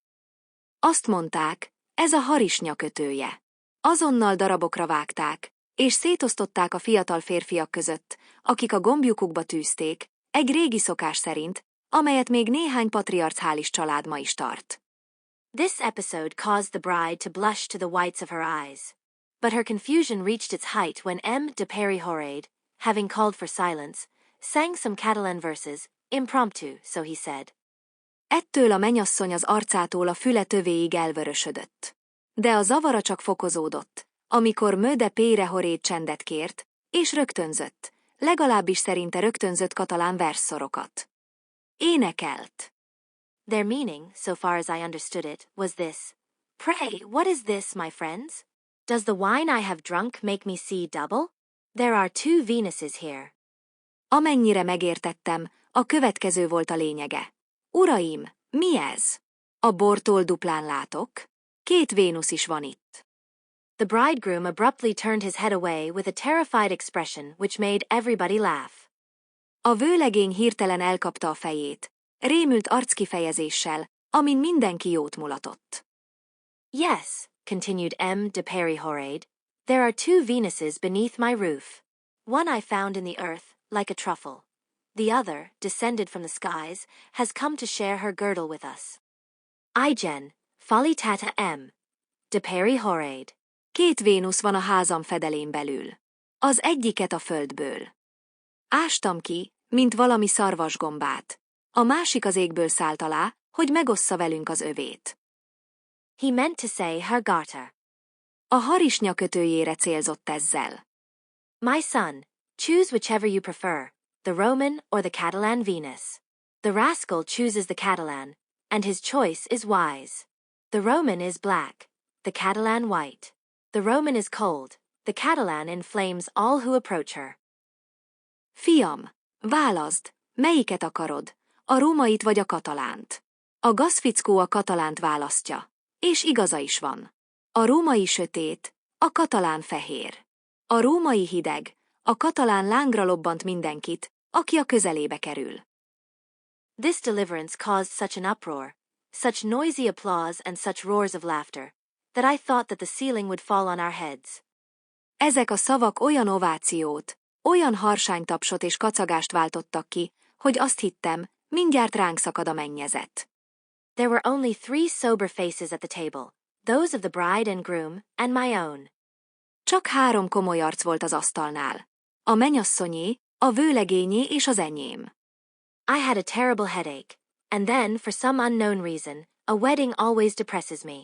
This one, in addition, disgusted me more or less. Iszonyúan fájt a fejem. Ráadásul valami rejtélyes okból mindig lehangolnak az esküvők. Ez pedig még valahogy visszataszított is. The last couplets having been sung by the mayor's deputy, and they were very free, I must say, we went to the salon to make merry over the retirement of the bride, who was soon to be escorted to her chamber, for it was near midnight. Miután a polgármester helyettese elénekelte az utolsó versszorokat, hozzá kell tennem, nemigen fukarkodott a pajzán elemekkel. Átmentünk a szalomba, hogy megünnepeljük a mennyasszony nyugovóra térését, akit hamarosan a hálószobájába kísértek, mert közelgett az éjfél. M. Alphonse led me into a window recess, and said to me, averting his eyes, You will laugh at me, but I don't know what the matter is with me. I am bewitched. The devil has got hold of me. Alphonse úr behúzott egy ablaksarokba, és a tekintetét elfordítva így szólt. Nevetni fogsz rajtam, de fogalmam sincs, mi történik velem. Meg vagyok babonázva. Az ördög szállt belém. The first idea that came to my mind was that he believed himself to be threatened by some misfortune of a very delicate nature. Az első gondolatom az volt, hogy valami meglehetősen kényes bajtól tart. I suppose that accidents of that sort happened only to men of intellect, I said to myself. Azt hittem, az ilyesmi csak az értelmes férfiakkal esik meg, gondoltam magamban. You have drunk too much Collier wine, my dear Monsieur Alphonse, I said aloud. I warned you. Túl sok Colliore bort ittál, kedves Alphonse úr, mondtam hangosan. Figyelmeztettelek. Yes, that may be. But there is something much more terrible than that. Lehet. De van ennél valami sokkal szörnyűbb. He spoke in a halting voice. I concluded that he was downright tipsy. Akadozva beszélt. Arra gondoltam, hogy igazán részeg. You remember my ring? He continued after a pause. Emlékszel a gyűrűmre? Folytatta egy kis szünet után. Well, has it been stolen? Nos? Ellopták. No. Nem. Then you have it? Akkor nálad van. No, I can't take it off that infernal Venus's finger. Nem. Én. Képtelen vagyok lehúzni annak az átkozott Vénusznak az ujjáról. Nonsense. You didn't pull hard enough. Badarság. Nem húztad elég erősen. Yes, I did. But the Venus, she has bent her finger. De igen. Ám a Vénusz. Behajlította az ujját. He looked me in the eye with a haggard expression, leaning against the window frame to avoid falling. Zavart tekintettel nézett a szemembe, és az ablakkeretnek támaszkodott, hogy ne essen el. What a fable, I said. You pushed the ring on too far. Tomorrow you can recover it with a pair of pincers. But take care that you don't injure the statue. Micsoda mese, mondtam. Túl messzire toltad fel a gyűrűt. Holnap kicsit megfogod fogóval, de vigyázz, hogy ne roncsolódjon a szobor. No, I tell you. The Venus's finger is drawn in, bent. She has closed her hand. Do you understand? She is my wife, apparently, as I have given her my ring. She refuses to give it back. Nem, mondom, hogy nem. A Vénusz ujja behajlott, összezárta a kezét. Érted? Ő a feleségem, úgy látszik, miután odaadtam neki a gyűrűmet. Nem hajlandó visszaadni. I felt a sudden shiver, and for a moment I was all goose-flesh. Then, as he heaved a profound sigh, he sent a puff of alcoholic fumes into my face, and all my emotion vanished. Hirtelen megborzongtam, és pár pillanatig kirázott a hideg. Aztán, ahogy Alfonse mélyen felsóhajtott, erős alkoholszagot fújt az arcomba, amitől minden borzongásom elszállt. The wretch is completely drunk, I thought.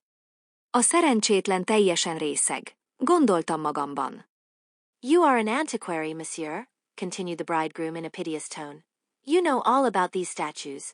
Perhaps there is some spring, some devilish contrivance that I don't know about. Suppose you were to go out and look. Te antikvárius vagy, uram, folytatta a vőlegény nyomorúságos hangon. Te minden efféle szobrot ismersz. Talán van benne valami rugó, valami ördögi szerkezet, amiről nem tudok. Nem mennék ki megnézni. Willingly, I said. Come with me. Szívesen, feleltem. Gyere velem. No, I prefer that you should go alone. Nem, inkább menj egyedül. I left the salon. Elhagytam a szalont. The weather had changed while we were at supper, and the rain was beginning to fall violently. I was about to ask for an umbrella when a sudden reflection detained me. I should be a great fool, I said to myself, to take any trouble to verify what an intoxicated man tells me. Perhaps, too, he is trying to play some wretched joke on me, in order to give these worthy provincials something to laugh at. And the least that can happen to me is to be drenched to the skin and to catch a heavy cold. A vacsora alatt megváltozott az idő, és erős eső kezdett zuhogni. Már majdnem kértem egy esernyőt, amikor hirtelen elgondolkodtam. Bolond lennék, mondtam magamban, hogy egy részeg ember meséjét ellenőrizzem. Talán csak valami otromba tréfát készül elkövetni rajtam, hogy legyen min mulatnia a derékvidékieknek. A legkevesebb, hogy bőrigázom, és jókora megfázást kapok. I glanced from the door at the statue, which was dripping wet, and then went up to my room without returning to the salon. Az ajtóból a szoborra pillantottam, amely csuromvíz volt, majd vissza sem tértem a szalomba, hanem fölmentem a szobámba. I went to bed, but sleep was a long while coming. All the scenes of the day passed through my mind. I thought of that lovely pure maiden delivered to the tender mercies of a brutal sot. Ágyba feküdtem, de sokáig nem jött álom a szememre. Az egész nap jelenetei kavarogtak a fejemben. Arra a kedves, tiszta lányra gondoltam, akit egy durva részek kezére adtak. What a hateful thing a mariage de convenance is, I said to myself. A mayor dons a tricolored scarf, a cura stole, and lo, the most virtuous girl imaginable is abandoned to the minotaur. Two persons who do not love each other, what can they have to say at such a moment, which two true lovers would purchase at the cost of their lives? Can a woman ever love a man whom she has once seen make a beast of himself? Milyen utálatos dolog a Merimee de convenance, mondtam magamban. Egy polgármester magára ölti a háromszínű szalagot, egy papasztólát, és tessék, a legerényesebb lányt is odadobják a Minotaurosznak. Két ember, aki nem szereti egymást. Mit mondhatnak egymásnak ilyen pillanatban, amelyért két szerelmes akár az életét is odaadná? Képes lehet-e egy nő valaha is szeretni azt a férfit, akit egyszer már úgy látott, mint egy barmot? During my monologue, which I have abridged very materially, I had heard much coming and going about the house, doors opening and closing, carriages driving away. Then I fancied that I heard in the hall the light footsteps of several women walking toward the farther end of the corridor opposite my room. It was probably the procession of the bride, who was being escorted to her bedroom. Monológom közben, amelyet most alaposan rövidítve adok elő, hallottam, hogy a házban többen is jönnek-mennek. Ajtókat nyitnak és csuknak, kocsik gurulnak el. Aztán úgy tűnt, a folyosón könnyű női léptek sietnek végig a szemközti végébe. Valószínűleg ez lehetett a menyasszony kísérete, amely a hálószobájába kísérte őt. Then I heard the steps go downstairs again. Madame de Périhorade's door closed. Aztán a léptek lefelé indultak, és hallottam, ahogy Madame de Pérehorade szobájának ajtaja becsukódik. How perturbed and ill at ease that poor child must be, I thought. Milyen zaklatott és feszélyezett lehet az a szegény gyermek, gondoltam. I turned and twisted in my bed, in an execrable humor. A bachelor plays an absurd role in a house where a marriage is being celebrated. Ide-oda forgolódtam az ágyban, nyomorult kedéllyel. Egy aglegény mindig ostoba szerepet tölt be egy esküvői házban. Silence had reigned for some time, when it was broken by heavy steps ascending the staircase. The wooden stairs creaked loudly. Már egy ideje csend volt, amikor nehéz léptek zaja törte meg, amint valaki felfelé ment a lépcsőn. A fafokok hangosan recsegtek. What a brute! I cried. I'll wager that he will fall on the stairs. Micsoda marha, kiáltottam. Biztos vagyok benne, hogy a lépcsőn fog hasra esni.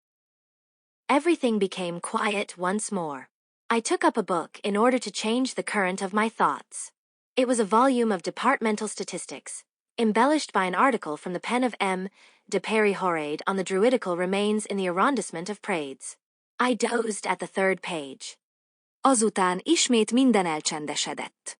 Fogtam egy könyvet, hogy másfelé tereljem a gondolataimat. A megyei statisztikákat tartalmazta, amelyben volt egy cikismő de Pérehorade tollából a Predes környéki druidikus leletekről. A harmadik oldalon elszenderedtem. I slept badly and woke several times. It might have been 5 o'clock, and I had been awake more than 20 minutes, when a cock crew. Day was just breaking.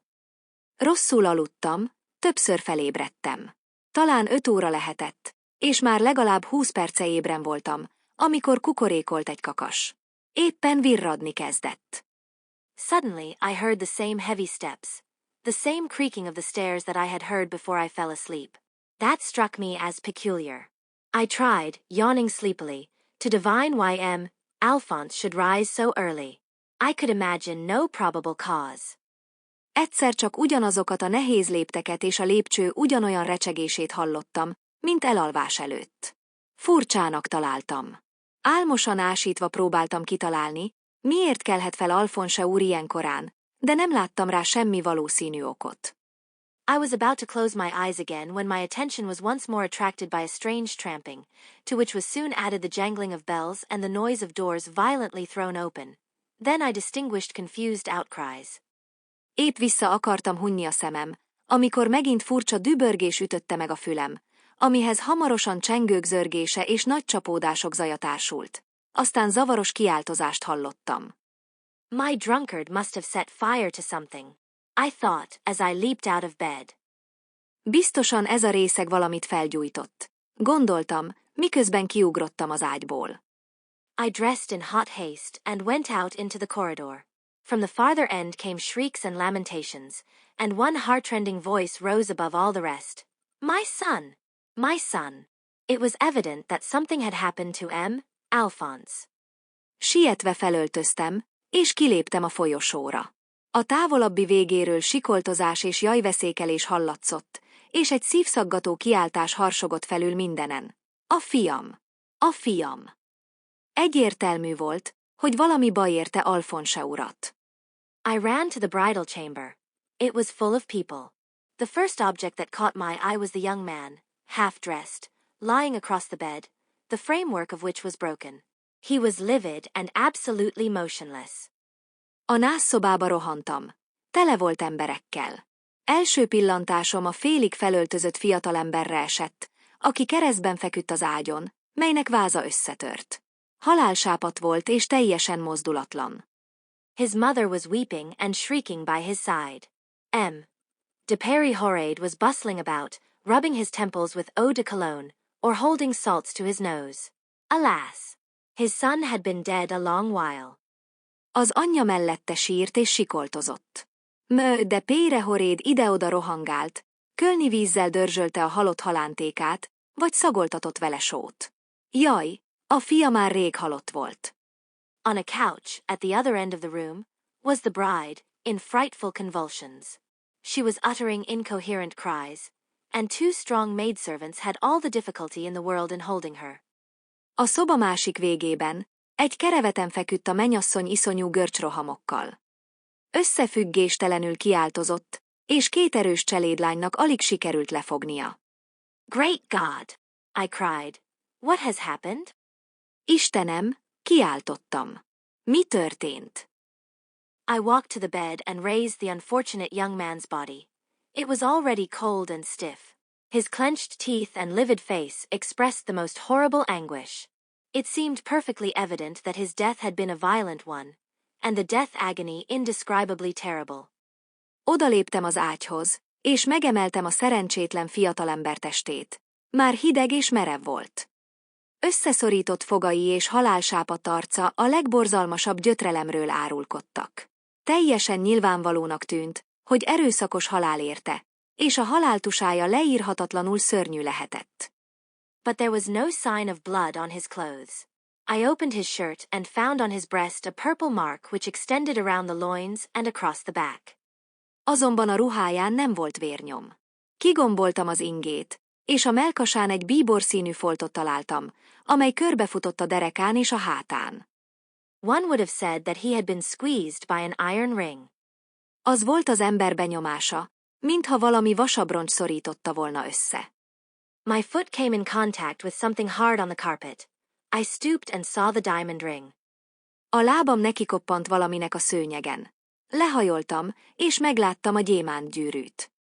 I dragged de Périhorade and his wife to their room. Then I caused the bride to be taken thither. Odavonszoltam de Périhorade-ot és a feleségét a szobájukba. Aztán a mennyasszonyt is odavitettük. You still have a daughter, I said to them. You owe to her your devoted care. Még mindig van egy lányuk, mondtam nekik. Most neki kell minden gondoskodásuk. Then I left them alone. Aztán magukra hagytam őket. It seemed to me to be beyond question that Alphonse had been the victim of a murder, the authors of which had found a way to introduce themselves into the bride's bedroom at night. The marks on the breast and their circular character puzzled me a good deal, however, for a club or an iron bar could not have produced them. Nyilvánvalónak tűnt, hogy Alphonse úr gyilkosság áldozata lett, és a tettesek bejutottak a nászszobába az éj folyamán. A mellkasán lévő körkörös foltok azonban nagyon zavarba ejtettek, hiszen buzogánnyal vagy vascsővel nem lehetett ilyen nyomokat okozni. Suddenly, I remembered having heard that in Valencia the bravi used long leather bags filled with fine sand to murder people whom they were hired to kill. I instantly recalled the Aragonese muleteer and his threat, and yet I hardly dared think that he would have wreaked such a terrible vengeance for a trivial jest. Hirtelen eszembe jutott, hogy Valenciában a brávók hosszú, finom homokkal teli bőrzsákot használnak, hogy megöljék azt, akit felbérelnek. Rögtön eszembe jutott az aragóniai öszvérhajcsár. És a fenyegetése. Mégis alig mertem hinni, hogy ilyen rettenetes bosszút állt volna egy jelentéktelen sértésért. I walked about the house, looking everywhere for traces of a break, and finding nothing. I went down into the garden, to see whether the assassins might have forced their way in on that side of the house, but I found no definite indications. Indeed, the rain of the preceding night had so saturated the ground that it could not have retained any distinct impression. Járkáltam a házban, mindenhol behatolás nyomai után kutatva, de semmit sem találtam.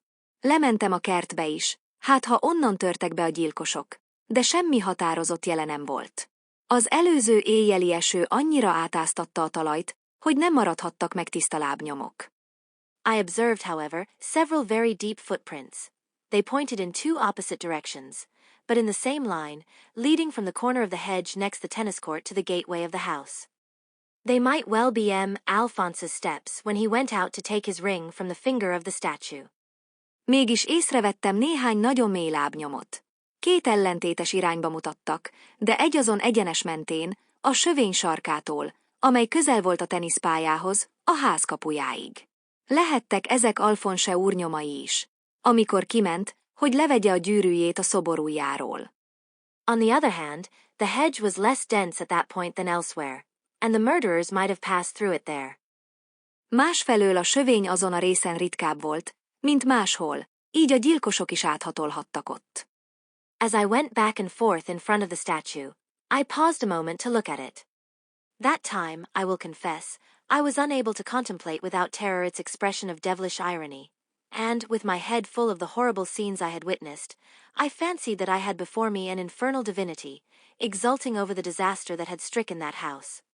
Ahogy ide-oda járkáltam a szobor előtt, egy pillanatra megálltam, hogy szemügyre vegyem.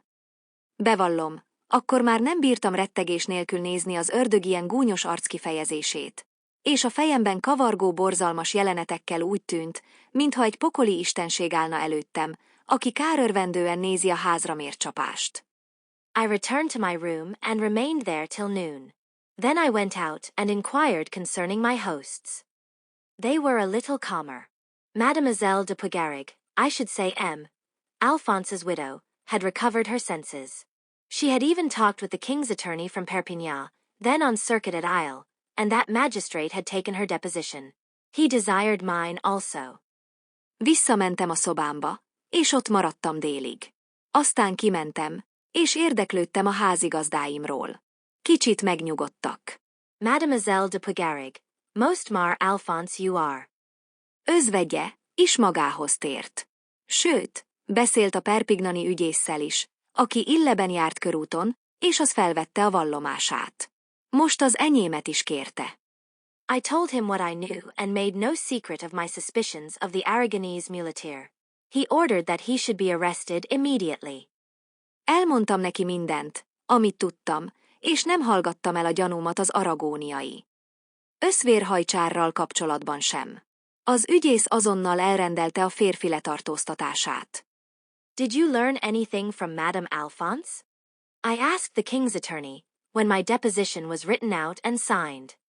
Tudott meg valamit Alfonse úrné asszonytól? Kérdeztem az ügyésztől, miután a vallomásomat leírta és aláírtam. That unfortunate young woman has gone mad, he replied, with a sad smile. Mad. Absolutely mad. This is what she told me. Az a szerencsétlen fiatalasszony megőrült. Felelte szomorúan mosolyogva. Megőrült. Teljesen. Őrült. Ezt mesélte nekem. She had been in bed, she said, a few minutes, with the curtains drawn, when her bedroom door opened and someone came in. At that time Madame Alphonse was on the inside of the bed, with her face towards the wall.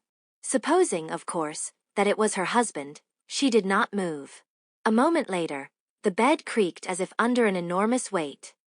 Azt mondta, csak néhány perce feküdt az ágyban, a függönyök összehúzva, amikor kinyílt a hálószoba ajtó, és valaki bejött.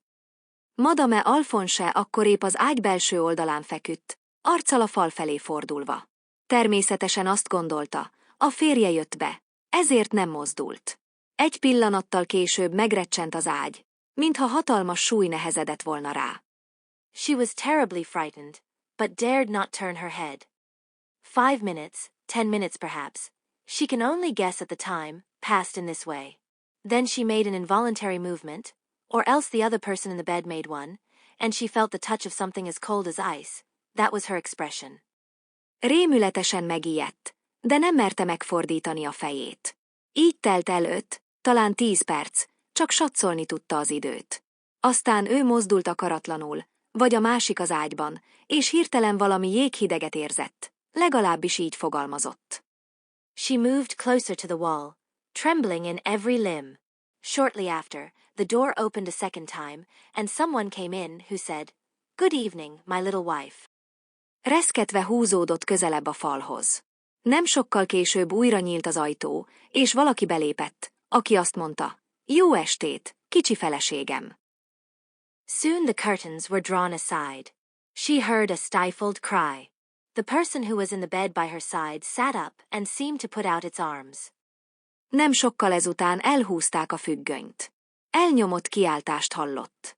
Az, aki mellette feküdt az. Ágyban, felült, és úgy tűnt, kitárta a karját.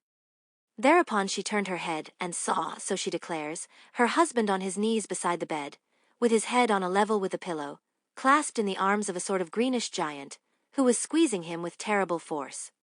Ekkor fordította oda a fejét, és, állítása szerint, azt látta, hogy a férje térdel az ágy mellett, feje egy vonalban a párnával, miközben egy zöldes színű óriás tartja átölelve, és iszonyú erővel szorítja. She says, and she repeated it 20 times, poor woman. She says that she recognized, can you guess whom? The bronze Venus de Ille statue.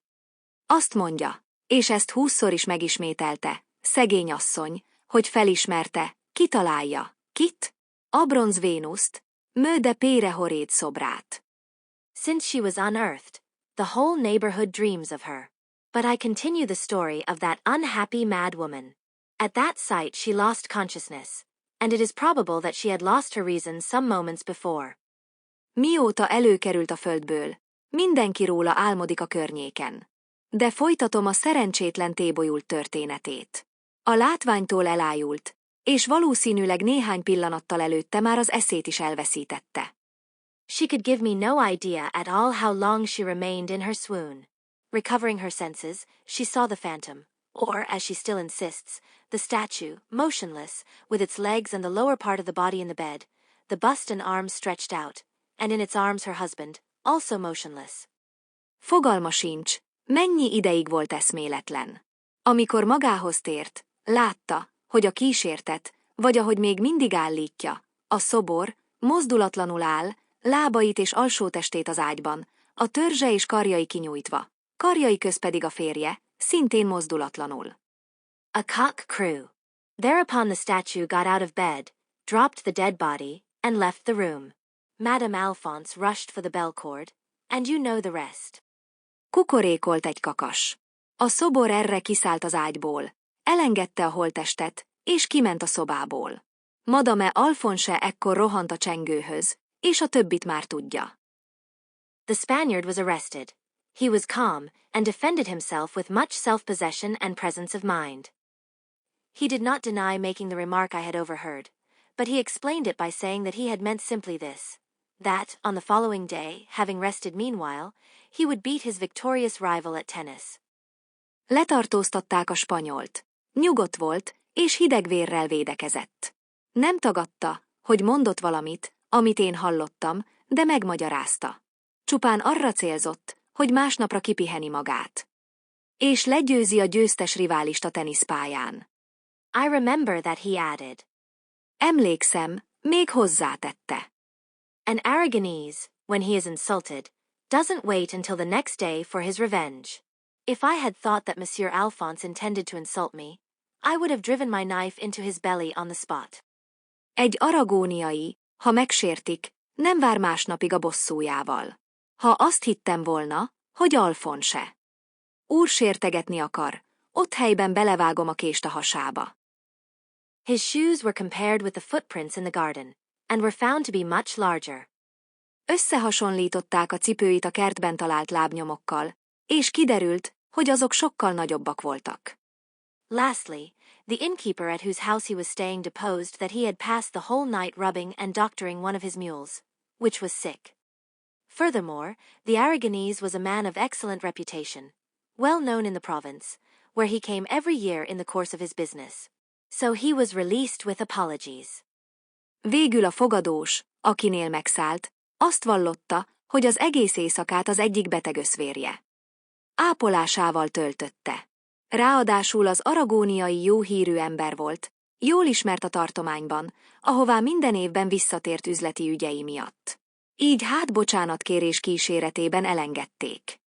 I have forgotten the deposition of a servant, who was the last person to see M. Alphonse alive. It was just as he was going up to his wife. He called the man and asked him with evident anxiety if he knew where I was. The servant replied that he had not seen me. Majdnem kifelejtettem egy inas vallomását, aki utoljára látta élve Alfonse urat. Éppen akkor szólt neki, amikor felfelé ment a feleségéhez. Hívta a fiút, és látható aggodalommal megkérdezte, tudja-e, merre vagyok én? Az inas azt felelte, hogy nem látott engem. Thereupon M. Alphonse sighed and stood more than a minute without speaking. Then he said, "Well, the devil must have taken him away, too." Erre Alfonse úr sóhajtott, és több mint egy percig szótlanul állt. Aztán csak annyit mondott. Nolám, az ördög őt is elvitte. I asked him if M. Alphonse had his diamond ring on his finger when he spoke to him. The servant hesitated before he replied. At last he said that he did not think so, but that he had not noticed particularly. Megkérdeztem tőle, vajon Alfonse úr viselte-e a gyémánt gyűrűjét, amikor beszélt vele. A fiú habozott a válasz előtt. Végül azt mondta, szerinte nem, de nem figyelte meg különösebben. If he had had that ring on his finger, he added upon reflection, I should certainly have noticed it, for I thought that he had given it to Madame Alphonse. Ha rajta lett volna az a gyűrű, tette hozzá rövid gondolkodás után, biztosan észrevettem volna, mert azt hittem, már odaadta Madame Alphonse-nak. As I questioned this man, I was conscious of a touch of the superstitious terror with which Madame Alphonse's deposition had infected the whole household. The king's attorney glanced at me with a smile, and I did not persist. Amikor ezt az inast faggattam, magam is éreztem valamit abból a babonás félelemből, amelyet Madame Alphonse vallomása keltett az egész házban. Az ügyész elmosolyodva pillantott rám, és nem forszíroztam tovább a dolgot. Some hours after M. Alphonse's funeral, I prepared to leave Ille. M. de Périhorade's carriage was to take me to Perpignan. Néhány órával Alfonse úr temetése után készülődtem, hogy elhagyjam Illét. M. de Périhorade hintoja vit volna Perpignanba. Despite his enfeebled condition, the poor old man insisted upon attending me to his garden gate. We passed through the garden in silence. He, hardly able to drag himself alone, leaning on my arm. Az öreg úr, gyenge állapota ellenére is, mindenképp ki akart kísérni a kertkapuig. Szótlanul mentünk végig a kerten. Alig bírt menni, az én karomat fogta. As we were about to part, I cast a last glance at the Venus. I foresaw that my host, although he did not share the terror and detestation which she inspired in a portion of his family, would be glad to be rid of an object which would constantly remind him of a shocking calamity. It was my purpose to urge him to place it in some museum. Mielőtt elváltunk volna, még egy utolsó pillantást vetettem a Vénuszra. Éreztem, hogy házigazdám, noha nem osztotta azt a rettegést és ellenszenvet, amelyet a családja egy része tanúsított a szobor iránt, bizonyára örülne, ha megszabadulna tőle, hiszen mindig egy szörnyű szerencsétlenségre emlékeztetné. Azt akartam javasolni neki, hogy adja oda valamilyen múzeumnak. I hesitated about opening the subject, when M. de Périhorade mechanically turned his head in the direction in which he saw that I was gazing earnestly. His eye fell upon the statue, and he instantly burst into tears. I embraced him, and, afraid to say a single word, entered the carriage. Habozva készültem szóba hozni, amikor M. de Périhorade is önkéntelenül odafordult, amerre az. Én figyelmem irányult. Pillantása a szoborra esett, és azon nyomban könnyekben tört ki. Átöleltem. És attól tartva, hogy egy szót is szólni is sok lenne, beszálltam a hintóba. I never learned, subsequent to my departure, that any new light had been thrown upon that mysterious catastrophe. A távozásom után sosem hallottam róla, hogy bármilyen új információ került volna elő erről a rejtélyes tragédiáról. M. de Périhorade died a few months after his son. By his will he bequeathed to me his manuscripts, which I shall publish someday, perhaps. I found among them no memoir relating to the inscriptions on the Venus. De Périhorade néhány hónappal a fia után meghalt. Végrendeletében rám hagyta a kéziratait, amelyeket talán egyszer még kiadok. Nem találtam köztük semmit, ami a Vénusz feliratára vonatkozna. P.S. My friend M. de P. has recently written me from Perpignan that the statue no longer exists. After her husband's death, Madame de Périhorade's first care was to have it melted into a bell, and in that new shape it is now used in the church at Ille. Nemrég írt nekem perpignani barátom, de P., hogy a szobor már nem létezik. De Périhorade halála után az özvegy első dolga volt, hogy beolvasztassa, és harangot öntessen belőle, amelyet most az illei templomban használnak. But, M. de P. adds, it would seem that an evil fate pursues all those who possess that bronze. Since that bell has rung at Ille, the vines have frozen twice. Ám, teszi hozzá de P., úgy tűnik, átokül mindenkin, aki ezt a bronzdarabot birtokolja. Mióta ez a harang szól Illében, kétszer is elfagytak a szőlők. The end. Thank you for listening, and please subscribe for more bilingual stories. Check our playlist section to find optimal listening material for your language learning. We wish you a wonderful day.